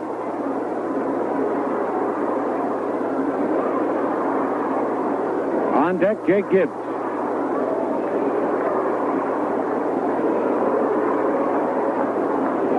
John Wert playing in at third base. Fastball, ground ball to his left. Oyler up with it. Fires to Cash for the out. The Yankees are retired in order. 0 across. And the score now, at the end of 5 full innings, Detroit 1 and the Yankees 0. Tipperillo asked the American people what they thought of the world's first menthol cigar. New Tipperillo M with menthol. Excuse me, sir. How does the idea of a menthol cigar sound to you? Menthol cigar? Hello? I'm calling for Tipperillo. We'd like your candid opinion about the idea of a menthol cigar. Menthol cigar? Pardon me, sir. Yes, would you mind rolling down your window? I'd like to ask you how the idea of putting menthol in a cigar sounds to you. Then we got wise and didn't mention our cigar was menthol. Sir, would you mind trying a new taste in cigars from Tipperillo? Well, what's in it? Oh, well, here, let me just light it up for you. I'm sure you'll, how does it taste? Cool, huh? Yeah, kind of refreshing. Oh, that's good news. It tastes great. What'd you say the name of the cigar was? I think we're going to have to call it the great taste that sounds terrible. New Tipperillo M with menthol.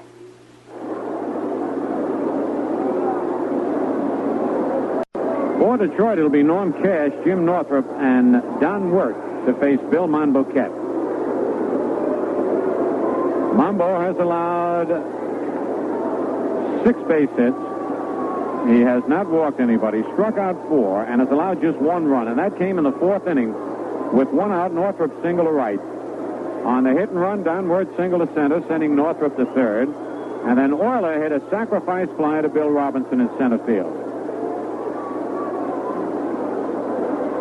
It was an unusual play in the sense that Jim Northrup at third base did not take the customary stance at third with his left foot on the bag and looking at the outfielder. He put his right foot on the bag and watched the coach, Tony Cuccinello, who gave him the sign when to run, and I've never seen that before. It worked, though. He scored. Cash 0 for 2. Curveball in there, strike one call. Cash has bounced to second and bounced to first. Mayo Smith, the Tiger manager, in the same spot that Ralph Houck is in the Yankee dugout, on the steps of the dugout. Low, 1-1.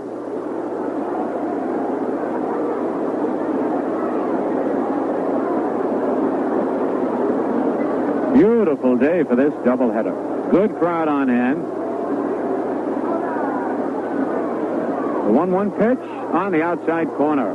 And man, that Mambo has been nicking those corners. Cash steps back, talks to DeMuro. Norm walks around in a circle whenever he is dissatisfied with a call. Hangs his head, shakes it a little bit. Still plenty of time for you folks listening. You get out for the rest of this game and all of the second game. Kirk swing and a miss as he took something off it. Strikeout number 5 for Mambo.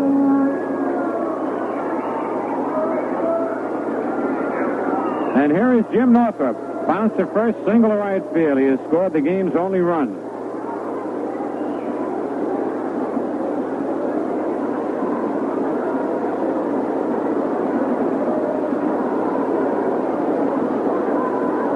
Pitch a bouncer. Nice play by Mambo. Backhands it, wheels around, throws to Mantle in time for the out.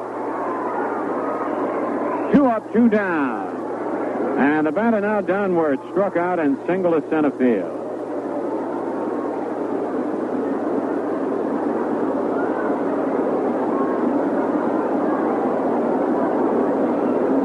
The youngsters are out in force today.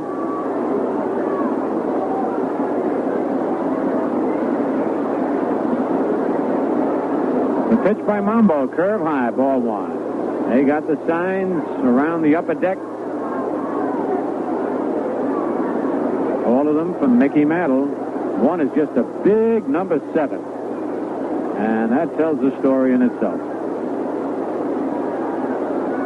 Slow curve over. 1 ball, 1 strike. I tell you, it's worth the price of admission just to come out and watch Monbouquette operate on these hitters. Gets the sign from Jake Gibbs. Slow curve, a little low. 2 balls and a strike. On deck, Ray Oyler.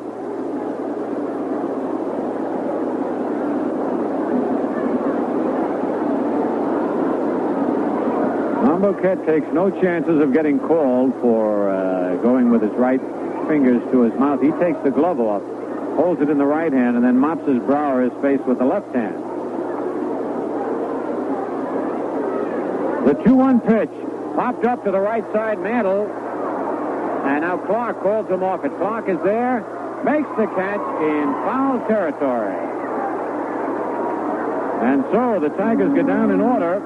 And the score now, at the end of 5.5 innings, Detroit 1, the Yankees nothing. You know, weekends can turn into the busiest time of the week. That's the time you shop and do necessary household chores. But let's face it, weekends should be a time for the whole family to be together, a time to relax and enjoy yourself. This weekend, for example, why not load the family into the car and take off on an Atlantic Weekender tour to one of the interesting destinations in Atlantic's free Weekender tour guides.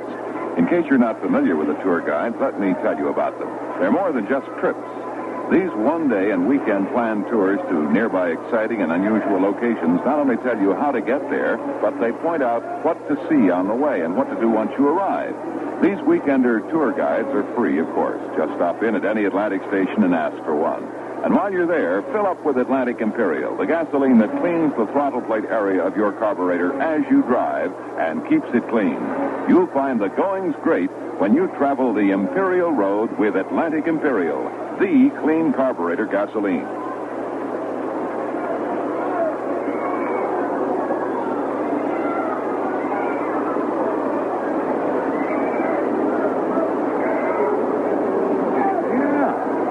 Jake Gibbs leads it off for the Yankees here in the bottom of the 6th inning.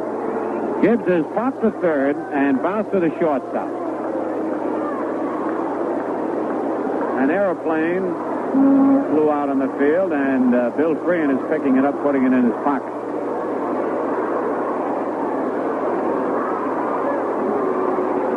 All right, right, the Yankees looking for their first hit in the ball game. Detroit leading 1-0. Joe Sparma out on the mound. Sparma's pitch to Gibbs, outside, ball one.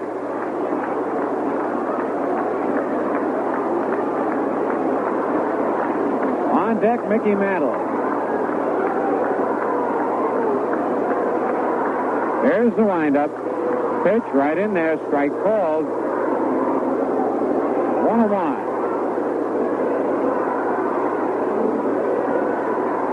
Sparma really chewing that gum out on the mound. He's blowing bubbles. I thought he was blowing bubbles out there. The pitch, a bouncer over his head, off his glove. Oyler in, up with it. Throw to first base, they got him. A good play as Sparma deflected the ball just enough so that Oyler could make the play over the bag, and the batter, Mickey Mantle.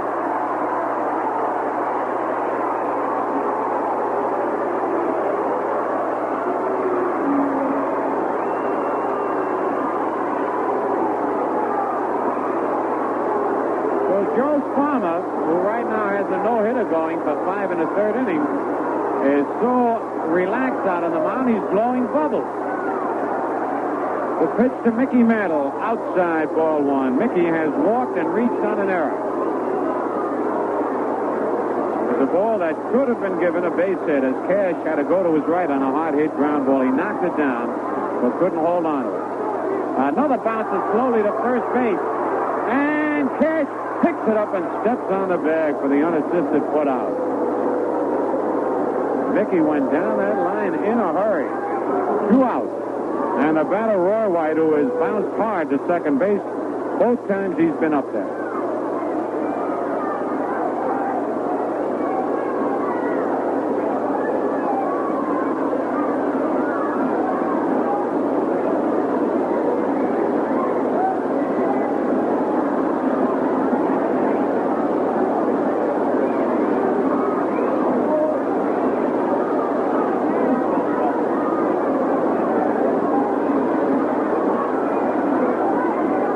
Nobody on. Detroit leads 1-0. The pitch to White is low. Ball one.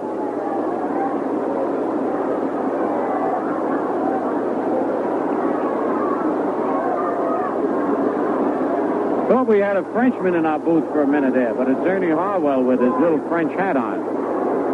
That's a curve over, strike called. On deck, Bill Robinson. Wert plays in at third. Sparma's pitch high.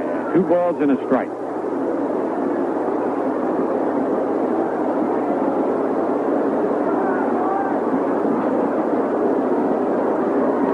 Sparma, like Monbouquette, takes his time out on the mound. Gets the sign from Freya. Here's the windup. The pitch, a foul off the plate and hit White in the leg. Evens the count at 2-2. 2 balls, 2 strikes, 2 outs.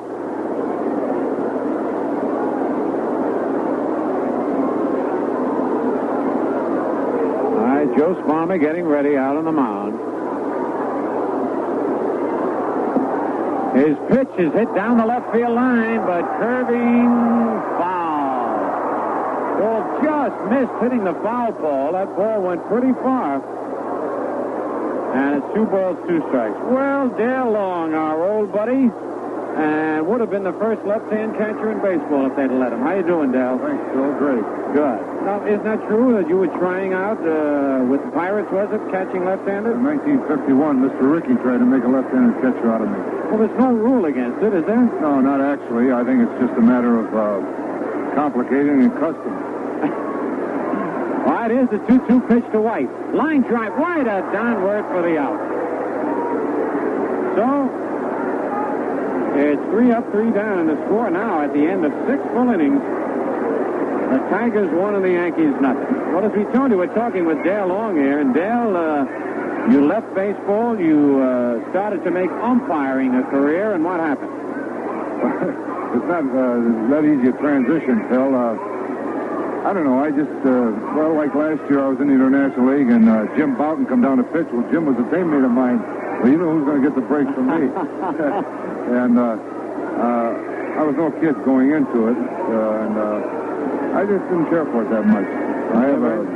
I work for Susan Roebuck now, and I got a good job with them, and not on the basis of Ted Williams. Well, I just want to mention Williams and Palmer. But I'm a peon. I work. Well, you're in good company, though, and, little of that might rub off, Dale. Right, but I sure miss baseball, Phil. Oh, I guess you do. It's a great affiliation. It certainly has been, and it always gives you a good entree into places where you might not be able to get. I run a sports program, too, No on the radio. kidding. Oh, yeah. Wonderful. This is out of the Albany station up in Albany, New York. You ever see Jeff Davis up there when you're up there? I sure do. Are you on the same station with Jeff? No, he's on another WEE, and I'm WPTR. But Jeff just got another job, and he's doing very well. I know he is, and he's a great man, but that's interesting. Is it a regular sportcast? Do you give scores or interviews? 5 minutes a night, 5 nights a week. And it's all new to me, believe me. I said it. Stick with it, because it's a wonderful thing to do. And it keeps you in contact with all the sports anyway. We're getting ready for the top of the seventh inning. Mambo's first pitch to Oyler hit high in the air to center field. Robinson going backpedaling fast. He's there now and makes the catch. And Oyler hit that ball over 400 feet, but that's Death Valley here at Yankee Stadium. And it's a long out, one away. Oyler 1 for 1. Brings up Joe Sparma. Bounce to short and bounce to third.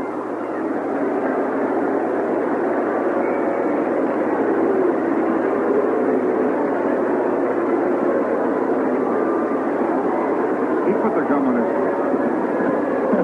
Well, all right. Mambo turns around. Wants to make sure that Robinson has come back from that long run in center field. Here's the first pitch. And it's popped foul in back of the plate near the screen. Gibbs coming back and makes the catch right in front of the screen. And, Dale, that's got to be one of the toughest plays for a catcher. Sure is. In fact, it's a good one to make there because the ball's coming back into him. Jake played it real well. He did. Bill Kane put a piece of gum down there, and he says Dale put his gum on the table just like he used to put it on the cap. So you and I were from that same school, huh? Putting the gum on the button of the cap? Listen, Phil, my father used to bring me out and watch you play in St. Louis. That's where I first saw the gum on the cap. Okay, buddy. Here's Dick McAuliffe. Struck out, hit to the box, and was thrown out by Jake Gibbs. 0 for 3 for McAuliffe. 2 out, nobody on. 1-0 Detroit leads, top of the seventh. A wind-up by Mambo. His curve is low, ball 1. Well, by the way, does that record that you held still hold, hitting consecutive home runs in consecutive days? It sure does. How many? It was 8 in 8 games. 8 in 8 games. The only thing I got going for me.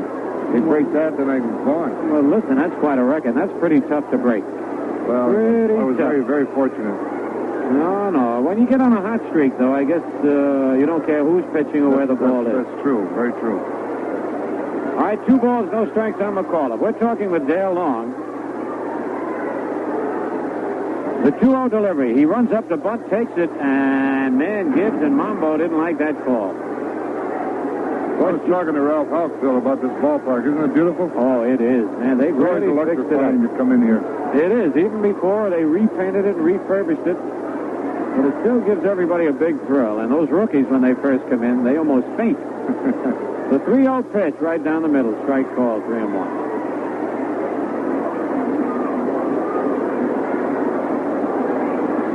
A well-pitched ball game by Monbouquette and Sparma. Sparma with the edge right now, a 1-0 lead. Slow curve is in there, and McAuliffe bluffed the bunt. It's 3-2. Something you never used to see in the old days, Dale, a 3-1 pitch and a slow curveball. That's where the whole trend comes today. Really, it's baffling how these boys can throw it like that. You used to go to the fastball. Oh, sure. Here's the payoff pitch. Another slow curve, popped up. Bill Robinson and Roy White after it. Robinson calls and makes the catch. So, again, it's 3 up and 3 down. And the score now, at the end of 6.5 innings, Detroit 1 and the Yankees nothing. Say, kids, and old-timers, too, how would you like to hear the voice of the Babe or the Iron Horse, Damage, Reynolds, Rolfe, and Ruffing? All the other Yankee greats merely by picking up a phone and listening. Well, it's just that easy. The Yankee Hall of Fame at Yankee Stadium is filled with the voices of Yankee players who were the glory of their time. Just wait till you hear the play-by-play account of Mickey hitting his 500th homer, or Casey telling you about his greatest baseball thrill, or the great Lou Gehrig making his sad farewell to baseball. Don't miss your chance to hear the most unforgettable moments in baseball as told by baseball's most unforgettable heroes. You can hear them in the Yankee Hall of Fame at Yankee Stadium. And just a word to you moms and dads listening, when you bring the youngsters out to Yankee Stadium to see the Yankees this year, they'll have a chance to see Mickey Mantle and all the greats of today. Be sure to take those youngsters by the Hall of Fame. Let them listen to the voices of some of the greatest ball players of all time.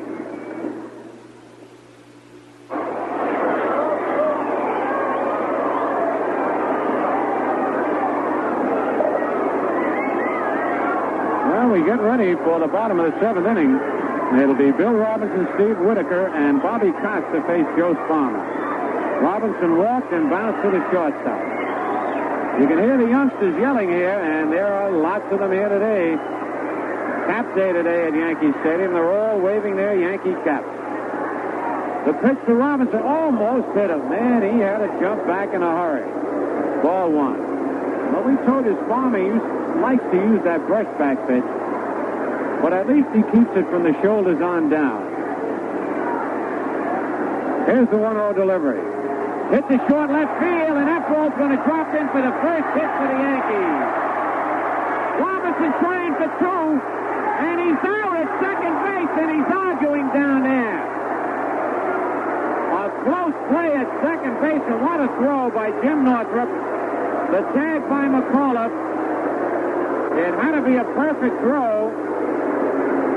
And Robinson didn't think he was out. Jim Northrup threw a strike to Dick McAuliffe, and Robinson is out trying to stretch the single or a double. Man, he called that play quick down there. Ooh, I'd hate to be an umpire on that one, Dale. I don't know. They teach you to wait that little instant. You know, to make your call. He seemed like he had his arm up before he even got there. And that's a tough thing for umpires. They make a decision sometimes beforehand, and they call it automatically. Guy's only counting horseshoes. Yes, you're right. There's a strike to Whitaker, who has walked twice. But that's interesting. They do teach you to hesitate before you make that call. And right. You got to have that hesitation there and let it happen. Let it happen first. Right. Another curve over strike two, and Whitaker didn't like that call. Well, I notice it with several of the umpires now behind the plate. And for a while, I was jumping the gun. I'd say ball one. But then, like Umont and a couple other ones, they'll wait that fraction of a second and then put the right hand up. So then I had to time myself with them. That's good. You know, that's why they go to spring training, too. They have to pick up their timing just like the players do. Right. It's not as easy just come out of bed and call a pitch. All right, 2 strikes on Whitaker, 1 out, nobody on. Curve, bounce to the right side. McAuliffe comes in. One hands it, flips the cash in time. But the Yankees get their first hit of the game. Bill Robinson, trying to stretch it into a double, is thrown out on a very close play at second base. Here's Bobby Cox. Bounce to third, hit into a double play. Are there any kids around, Dale, that you umpired against that are up in the big leagues now? Oh, yes. Mike Ferraro was at Syracuse last year and Toledo the year before. Bill Robinson. Ray Oyler was at Syracuse 2 years ago. Sure a great heartwarming to see these fellows make it. That's just what I was going to say. It must be wonderful to see these kids in the minors, raw rookies, and then develop enough to get to the big league. Oh, yeah. They have a lot of them. Steve Womack, a lot of the Yankee pitchers were down in the International League. All right, Bobby Cox has the count of no balls and 2 strikes on him with 2 outs. Nobody on here in the bottom of the 7th, and the Tigers leading 1-0. The Tigers scored that 1 run in the 4th inning. Bobby Cox is funny, Phil. He was at Richmond last year when I was down there, and if the ball comes in and he thinks it's a ball, he hollers no. No. Kidding. The umpires themselves, it was really shocked me when he first did it to me. Here's the two-strike pitch. A bouncing ball foul. Frank Crissetti. One hands it, the old crook. Hasn't missed one yet? He hasn't missed one. And doesn't he look the same as when he broke in 31? You remember that, right? Oh, come on. He sure hasn't changed. No, he hasn't. Still 0-2 on Bobby Cox.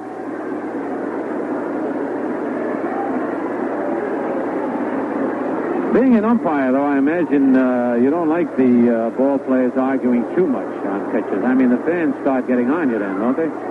Well, they're a little more understanding. I think I was more understanding than most of the umpires. I know how tough it is to get up here, Phil. It's not easy. Right.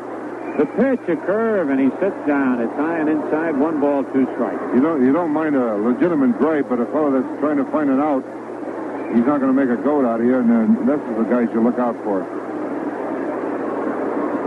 By the way, what'd you say you did with Sears Roebuck? Your job? I'm in commercial sales. I sell for him, Phil. Oh. Everything? We got 200,000 items.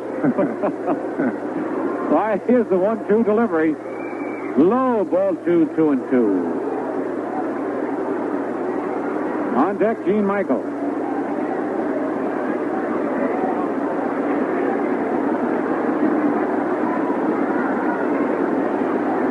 Sparma into the windup. The pitch, there's a base hit to left field. Bobby Cox gets his first Major League base hit as a Yankee. A bullet to left field. Man, I bet he's happy, Dale. I knew I'd bring that boy luck. Atta boy. That first hit sometimes is a long time coming. And we're going to have a pinch hit. Tommy Tresh is coming up to bat for Gene Michael. So Fran goes out to the mound to talk with Sparma. So the Tigers got a big break here when Bill Robinson singling, leading off the inning, tried to stretch it into a double and was thrown out. So it's 2 out now with Bobby Cox at first base. Bobby walking around down there. I don't know whether he pulled a muscle or anything. But now Tommy Tresh is batting for Gene Michael. Gene was 0 for 2 while he was in there. Tommy's been about 46 times, 7 hits, 1 double, 1 homer. He has 7 RBI. 1-0 Detroit lead.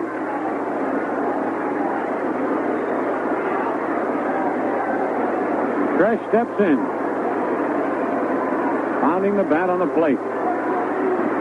Cash holds first against Cox. Here's the stretch. The pitch low, ball 1. You remember your first big league hit, Phil? Oh, I'll never forget it. It was a bunt against the Philadelphia Athletics when they were in. Pete Suter was playing third. I'll never. Do you? No, I remember mine. Who'd you get it off? Evo Blackwell. Oh, well, you were left-handed. There's not too many right-handers got hits off him. No. The pitch, a foul at the plate. It hit Tommy in the leg. Schimbarger. 1 ball, 1 strike. How many clubs did you play with, Dale, in your major league career? 6. 6? And 5 in the National, 1 in the American? Or? No, I was 2. I played with Washington. Oh, that's I won the expansion when they had the expanding clubs. Right. How long were you with the Yankees?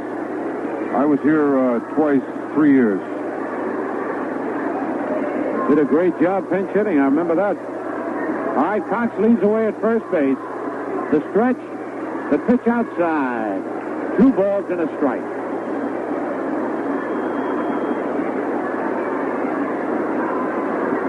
Tigers 1, Yankees nothing. Tigers with 6 hits, Yankees with 2. Each team has made 1 error. On deck, Bill Monbouquette. The stretch by Palmer. Cox leads away. Foul tip off the shin guard of Bill Fran. The count is even at 2-2. 2 balls, 2 strikes, and 2 outs. So a new ball thrown out to Joe Sparma. Another big ball game to go after this one.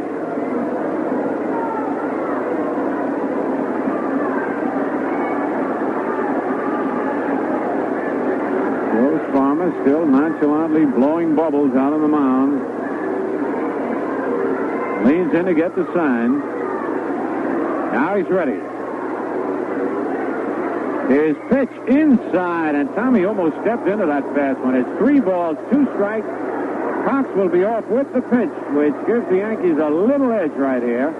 He'll be running, could score on a long single. Cash now moves in back of the runner at first base. Got to be careful here. They might put a play on. All right, we're ready for the payoff pitch. There goes Cox. The curve is swung at and missed, strike 3. As he changed up on a curveball and had Tresh out in front. So for the Yankees, no runs, 2 hits, no tag errors, 1 man left. And at the end of 7 full innings, it's Detroit 1 and the Yankees nothing. If you were born poor, in a city slum or a migrant worker camp, a worn-out farm or an Indian reservation, your whole perspective is different. You think of the rest of America as something quite separate from you. What do the people out there know about you? What do they care? Well, there are men and women, young and old, who care enough to spend a year of their lives full-time concentrating on spreading around some opportunity. They are Vista volunteers. Lucky people who've had the breaks and who want to help give somebody else a break. Uncle Sam pays them $50 a month plus expenses, so they don't do it for the money. They do it because they want to be a part of making America greater still. Vista, volunteers in service to America. Write to Vista, Box B, Washington, D.C. Ruben Amaro has gone in to play shortstop in place of Gene Michael. Right now on New York Yankee Baseball, we pause for station identification. Harry Downey asking you to join me weekdays, 3 to 6 p.m. here on WGY 810 on your dial, Schenectady.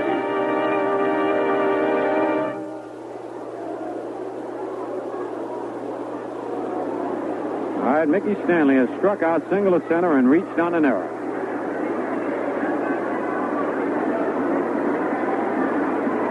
Right-hand batter. Mambo's pitch, a bouncer foul to the left of the plate, strike 1. Bobby Cox hustles in to pick it up.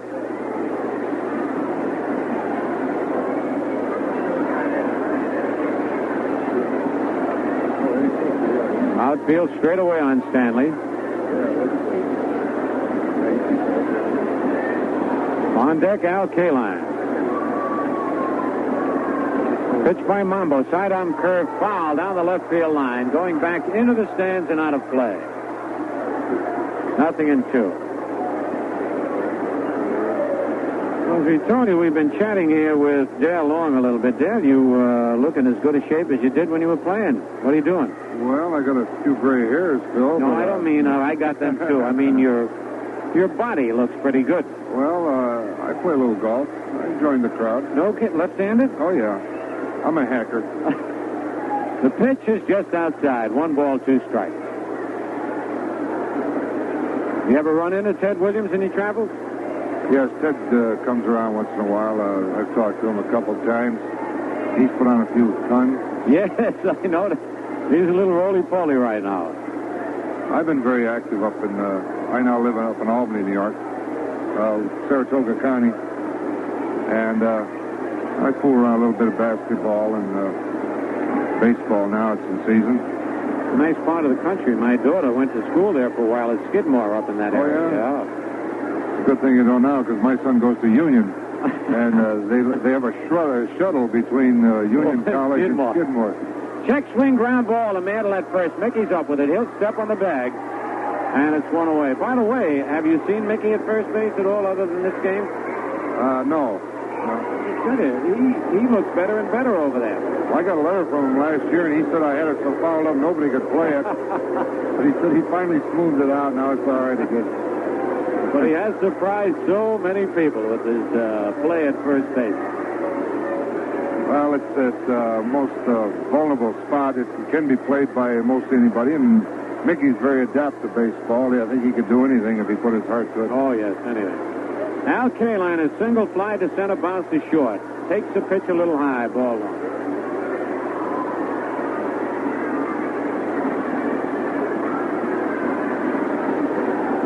Monbo gets the sign from Gibbs. Pitch, swing, and a foul tip, and it nicked Gibbs. 1 ball, 1 strike. Jake flinched a little bit. Jake's got the meat in there again. I tell you, he's got a magnet in that hand of his. He gets hit with more foul tips.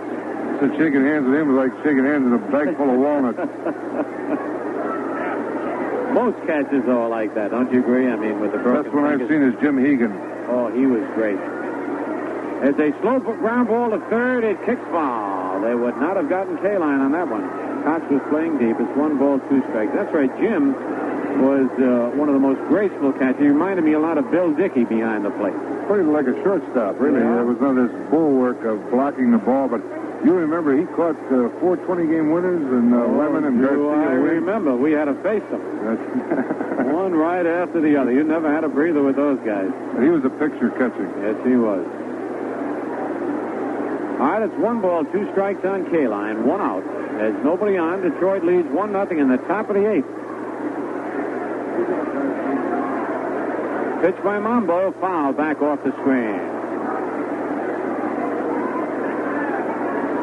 On deck, Bill Friend.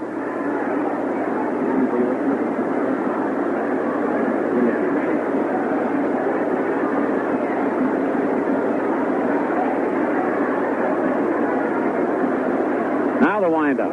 Curve is low and outside. 2-2. 2 balls, 2 strikes, 1 out.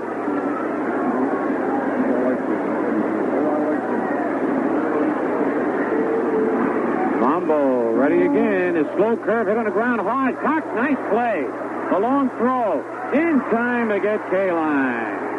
And Bobby Cox did not flinch. That ball was hit like a bullet, 1 hop. Bobby got his body right in front of the ball, put his glove right at the belt, and it was right in there. 2 out and Freehan the batter. Freehan has doubled, popped to second, and struck out. Only baby. Only baby.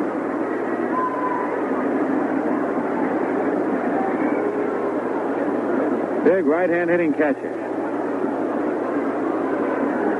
On deck, Norm Cash. Here's the pitch to Freehan. It's on the inside corner, strike 1 call. It's a shame, but this could be the last inning of pitching for Bill Monbouquette. He is scheduled to lead off in the bottom of the 8th inning. He's had quite a year for the Yankees. The 1-strike pitch, a bouncer to third base. Cox has the ball. Fires to Mantle in time. Another 1-2-3 inning, the 3rd in a row for Monbo against Detroit. And the score now at the end of 7.5 innings, Detroit 1 and the Yankees nothing. Well, we're talking with Dale Long up here, and Dale has just taken a bite of a delicious sandwich that I'm going to do when this game is over. I'll never forget the day I was playing out here in a doubleheader, and some guy walked out, and I turned around. He scared me. He was on the field. And he had a Civil War uniform on. He says, "Where's those damn Yankees?" No kid. We had some characters run out on the field. Right now, here's a pretty good young ball player, Andy Kosco, who will be bench hitting for Bill Monbouquette. So Monbo worked 8 real fine innings again. He allowed 6 hits. He did not walk a man, struck out 5, and allowed just the 1 run. So Andy Kosco comes on. The Yankees trailing by 1 here in the bottom of the 8th inning. Andy's been up 6 times with 2 base hits. Takes the curve over, strike 1 call. Andy has not started a game. He has been used just as a pinch hitter. Outfield plays him straight away. Kosco, a right-hand batter.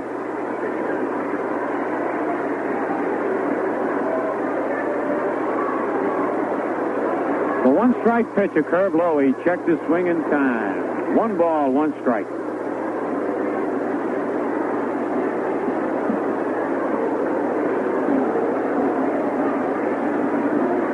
Sparma gets the sign from Freehan.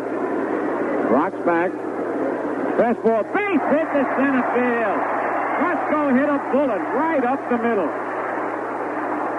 So Andy's 3rd pinch hit this year. The 3rd hit off Sparma. And now the top of the Yankee order. Horace Clarke, Jake Gibbs, and Mickey Mantle to follow.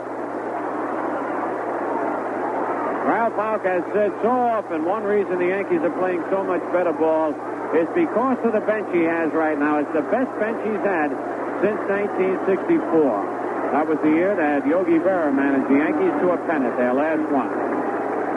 All right, Horace Clarke 0 for 3 in the ball game. Bounced to short, twice hit back to the box. Wert moves in at third base. Kosco leads away. Here's the stretch. The pitch. He squares, bunts the ball. It's a dandy. Sparma has to go to first. In time, almost threw the ball into right field, but the sacrifice is successful. It moves Kosco to second base. The play goes from 1 to 4. The pitcher to the second baseman covering. And it brings up Jake Gibbs.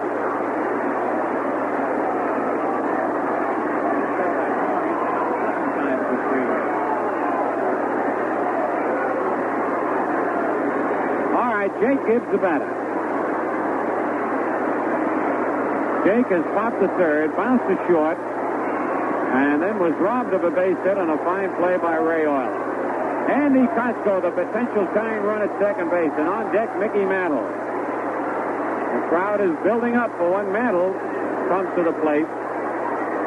He pitched to Gibbs, a bouncer right back to Sparma. He wheels, throws to first, though. He had Kosco hung up between second and third, but did not throw. And here comes Mantle.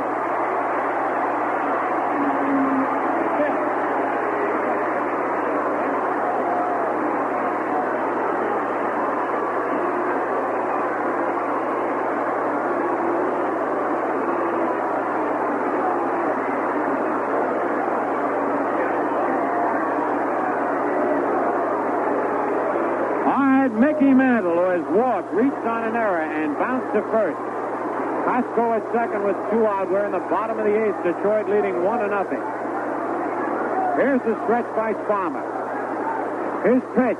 High drive to deep left field. Way back. Way back.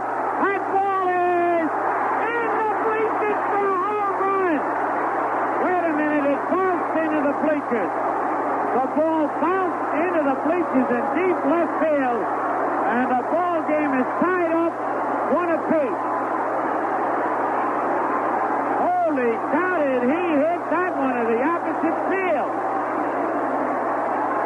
That ball was over 400 feet. It bounced on the running track and then into the bleachers. It looked like it went in on a fly. The ball game is tied up 1-1. And this crowd is standing here at Yankee Stadium. Oh, man, did he tag that one. No. And you just heard the echo of that blast that Mantle hit, a firecracker. Here comes Mayo Smith out. It'll give me a chance to catch my breath. One of the longest opposite field baseballs ever hit. That ball was close to 450 feet to left field. It took one bounce over the auxiliary scoreboard and into the bleachers, and Sparma is coming out. And that's enough to shake anybody up. Mickey Mantle. I mean, you just can't say enough about this guy. Holy cow, did he hit that one, and they want a new pitcher out there. So the Yankees now were hitless up to the 7th inning when they got 2 hits, Robinson and Cox, but didn't score. Here in the 8th, Andy Kosco started the rally, pinch hitting for Bill Monbouquette, and Kosco lined a single to center. Then Clarke sacrificed in the 2nd. Gibbs hit back to the box. Kosco held second, and on the first pitch to Mantle, Mickey hit one 9 miles to left field. It took one bounce into the bleachers, and the ball game is tied up with 2 outs. Mantle at second, and Roy White the batter, and a new pitcher coming in for the Tigers. Well, Mr. Long, have you ever seen any ball or many balls hit to the opposite field that far? I saw a couple of them, and he hit them all. Okay. You scared me there for a second, because I can never remember one being hit to the opposite field that far. outside of Mantle. I'm not talking about the home runs he hit in World Series in Pittsburgh and in Ebbets Field and in every place he played. He's hit him a long way. I saw him hit one in Cleveland one day the same way, opposite with right-handed, though. And he hit it on top of the Cleveland bullpen. That's right. Remember that one? He's awful strong. Well, I'm glad I came today to Phil and witness that. Well, I'm glad you came because you said you were the good luck charm for Cox to get his first base hit. And you're here now with Mantle hitting that tremendous double. And John Warden is coming on. Jonathan Edgar Warden, Jr. 6 feet tall, 205 pounds. He's only played 2 years of professional ball. 66, he was with Daytona Beach. In 67 with Rocky Mount. He has won 3 and lost none. And he's only been in 3 ball games. This is his 4th appearance of the year. He's only pitched a total of 3 1/3 innings. Has not allowed a run. Has allowed just 1 hit. Walked 2, struck out 1. Man, I'd say he came in at the right time and got the job done, Dal. Many times, it looks like. Maybe we can tie one on him here, Phil. Make him 3-1.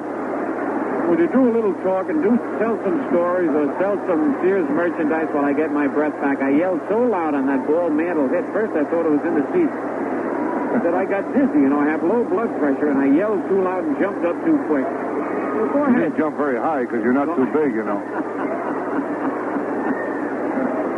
It's sure great to be down here, Phil, and see this fine crowd that turned out today for Cap Day at Yankee Stadium. That's another thing you did. You brought the biggest crowd of the year here. Well, I don't know. I like to come down here during the week when it's all nice and quiet, and you got it to yourself, but these kids today are really having a ball. Oh, they are. And there's no better place to bring kids, Dale, into a ballpark. Really, that's quite an education. And they really enjoy themselves. I brought 3 little boys with me today. Did you? Yeah. Bobby and Craig Bauer and Joey Rossetti from Albany.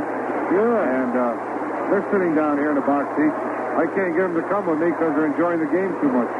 All right, here's Roy White batting right-handed against Warden. He takes the pitch, high, ball 1. Mickey Mantle at second base. Mickey tied the ball game up with a tremendous double.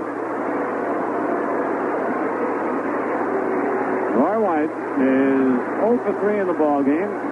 The pitch is low, ball 2. There's an appropriate sign up here, Phil. Sock it to him, Mick.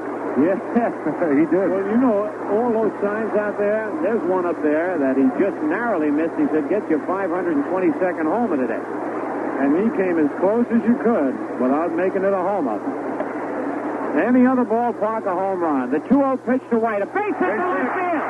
Mickey Mantle around third. They're waving him in. Here's the throw. He slides and he's in there. He's safe at the plate. And the Yankees lead 2-0. A good slide by Mickey Mantle on a throw by Northrup that was just a little high, and the Yankees lead 2-1. Roy White coming through with a clutch single to left field, and Northrup charged that ball knowing that Mantle has trouble rounding the bases, and Mickey did, but he put on the speed halfway between home and third, and a beautiful slide. You know what I liked about the slide, Dale? He did not hook into the plate. He kept that left foot out straight and hit the bag just before Freehan made the tag. Shortest distance. Right. Holy cow. The Yankees lead 2-1, and they're going to put Bill Robinson on and pitch to Whitaker. Bill Robinson getting an intentional pass.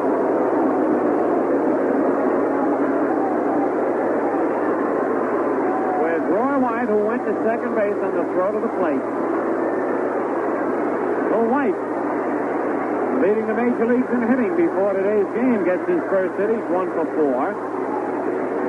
But a big RBI.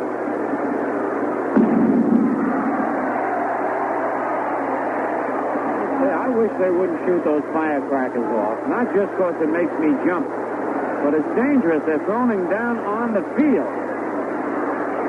You remember Sam Nairn, Phil? He was a coach for the Pirates. He lost eyesight in one of his eyes in Brooklyn one time. That was field. Somebody dropped a firecracker out.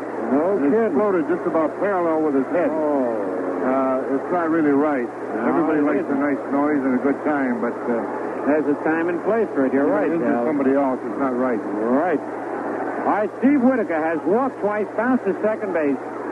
Freehan is out to the mound, talking with John Warden, who relieved Joe Sparma. You can hear the kids charging. All right, White at second. Robinson at first. 2 outs. A stretch by Warden. Pitch to Whitaker. Strike on the outside corner. Bill Robinson got the first Yankee hit in this game in the 7th inning. Cox got a hit. Kosco got a hit. Mantle got the big hit of the ball game, and then White single to drive in Mickey. The Yankees lead 2-1. The stretch by Warden. The pitch outside. 1 ball, 1 strike. Steve hangs in there pretty good, Phil. He does. You know, they've changed the stance, Dale. Yeah. You remember they used to have a wide open stance. Right. And he was trying to pull that outside pitch too much. He has closed it a little bit. He's still a little open. But he's able to go better to left field with the pitch. Fastball hit to left field. Coming on Northrup and makes the catch in short left field. He almost got one in there. But the Yankees come up with 2 runs on 3 base hits. No Tiger errors. 2 men left. And the score now at the end of 8 full innings, the Yankees 2 and the Tigers 1. On the go, go with Atlantic Imperial gasoline and drive the Imperial Road. Atlantic keeps your car on the go. Atlantic keeps your car on the go. So there is so much you can see. So the view is fine and it's free. Don't worry about how your car will perform along the way. Atlantic Imperial gasoline helps take care of that wherever you go on the Imperial Road.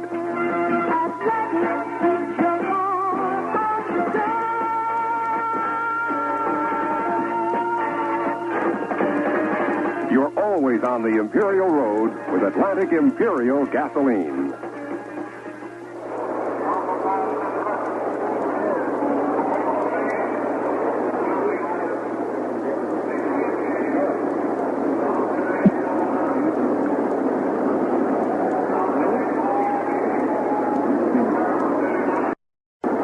Well, the big left-hander, Steve Hamilton, is coming on, and this is just as it should be, Dale Long. Bill Monbouquette, who pitched such a beautiful game, has been taken off the hook and could be the winning pitcher. He could not be the losing pitcher now. Right. He has pitched some balls. You know, when you get a little older, it's a shame, but the older you get, the smarter you get.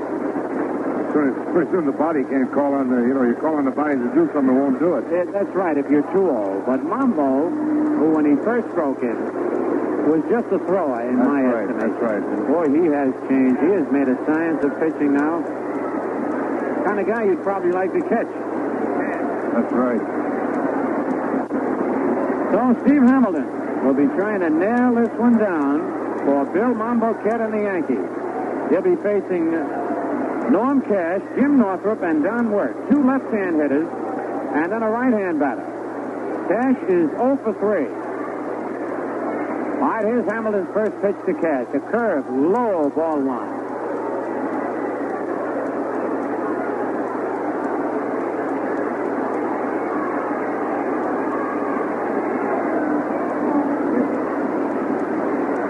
Hamilton ready again. Curve over this time. Strike 1, 1-1. There's a guy that's rough on you left-hand batters, Dale. Sure is. He's 6'7". He leans over like the Leaning Tower of Pisa.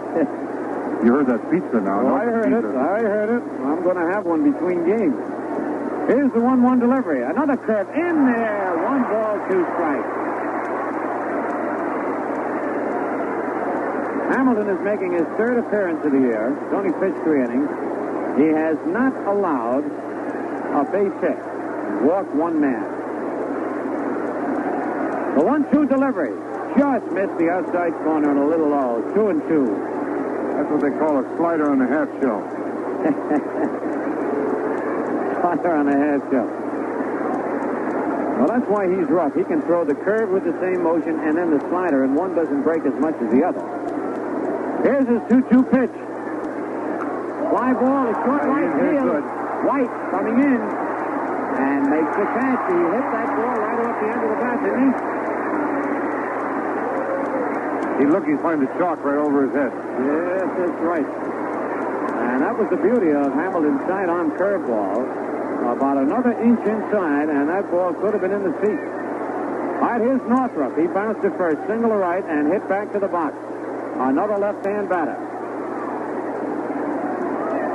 Steve Hamilton, looking at the ball, checks it, doesn't like the way it feels, and throws it out. How can those pitchers have such sensitive fingers, Dale? Huh? How about the poor horse they came from? But anyway, those pitchers know. The horse side, you mean? They must have had sensitive something to get that horse side off. But anyway, these pitchers know, I'll tell you. The curve is over. Strike 1 call. I never thought about the poor horse. Gee, then no wonder I never heard from the ASPCA. I'm always saying the pro pitcher. These fellows know the height of the seams and everything else just by a touch of it. The 1-strike pitch. Curve foul, back and out of play. Strike 2. I mentioned that pitchers could make pretty good safe crackers. Well, they touch it. A lot of times it's a weight. Some balls weigh more than the others, and they get scuffed up or something. They just don't. They just like what they like, and that's it. All right. Here's the 2-strike pitch. Sidearm curve, popped up to the right side. Mickey Mantle is there in foul territory. Under it, makes the catch. Away. The Tigers down to their last out, and it's John Wert, who is 1 for 3, singled in the 4th inning. He had struck out in the 2nd and popped the 2nd and the 6th. Gibbs out to the mound. Has to look way up in the air at big Steve Hamilton. 2 men out.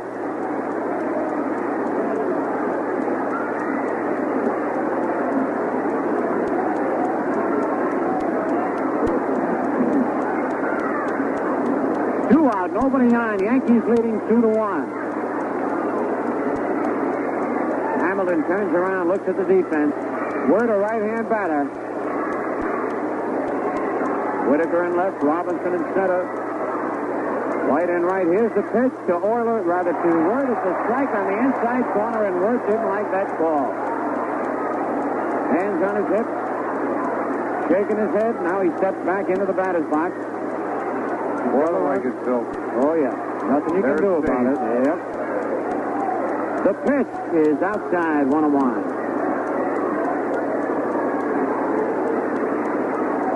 Two out, nobody on, 2-1. The Yankees lead, top of the 9th inning. Hamilton wide. His pitch, a bouncer in front of the plate. Hamilton up with it. Throws to Mantle. The ball game is over. And Steve Hamilton pulls that chain, the victory sign, as he sets the Tigers down in order in the top of the 9th inning, and the Yankees win it 2-1. Well, the totals in the ball game for the Yankees: 2 runs, 5 hits, 1 error. For Detroit, 1 run, 6 hits, 1 error. Monbouquette the winner, he's 1-3 and lost 1. Sparma the loser, he's 1-1 and lost 2. Steve Hamilton gets a save. It all came down to that 8th inning for the Yankees after they were trailing 1-0. The Tigers picked up a run in the 4th. A single by Northrup, a single by Wert, and a sacrifice fly by Oyler. But the Yankees, who were hitless till the 7th, came through in the 8th. Kosco pinch hitting single. Clark sacrificed in the 2nd. Gibbs hit back to the box, but Mantle hit a tremendous double to left field. One bounce into the bleachers, driving in Kosco to tie it up. And then Roy White had a 2-out line single to left. Mantle slid in just ahead of the tag. The Yankees win it 2-1.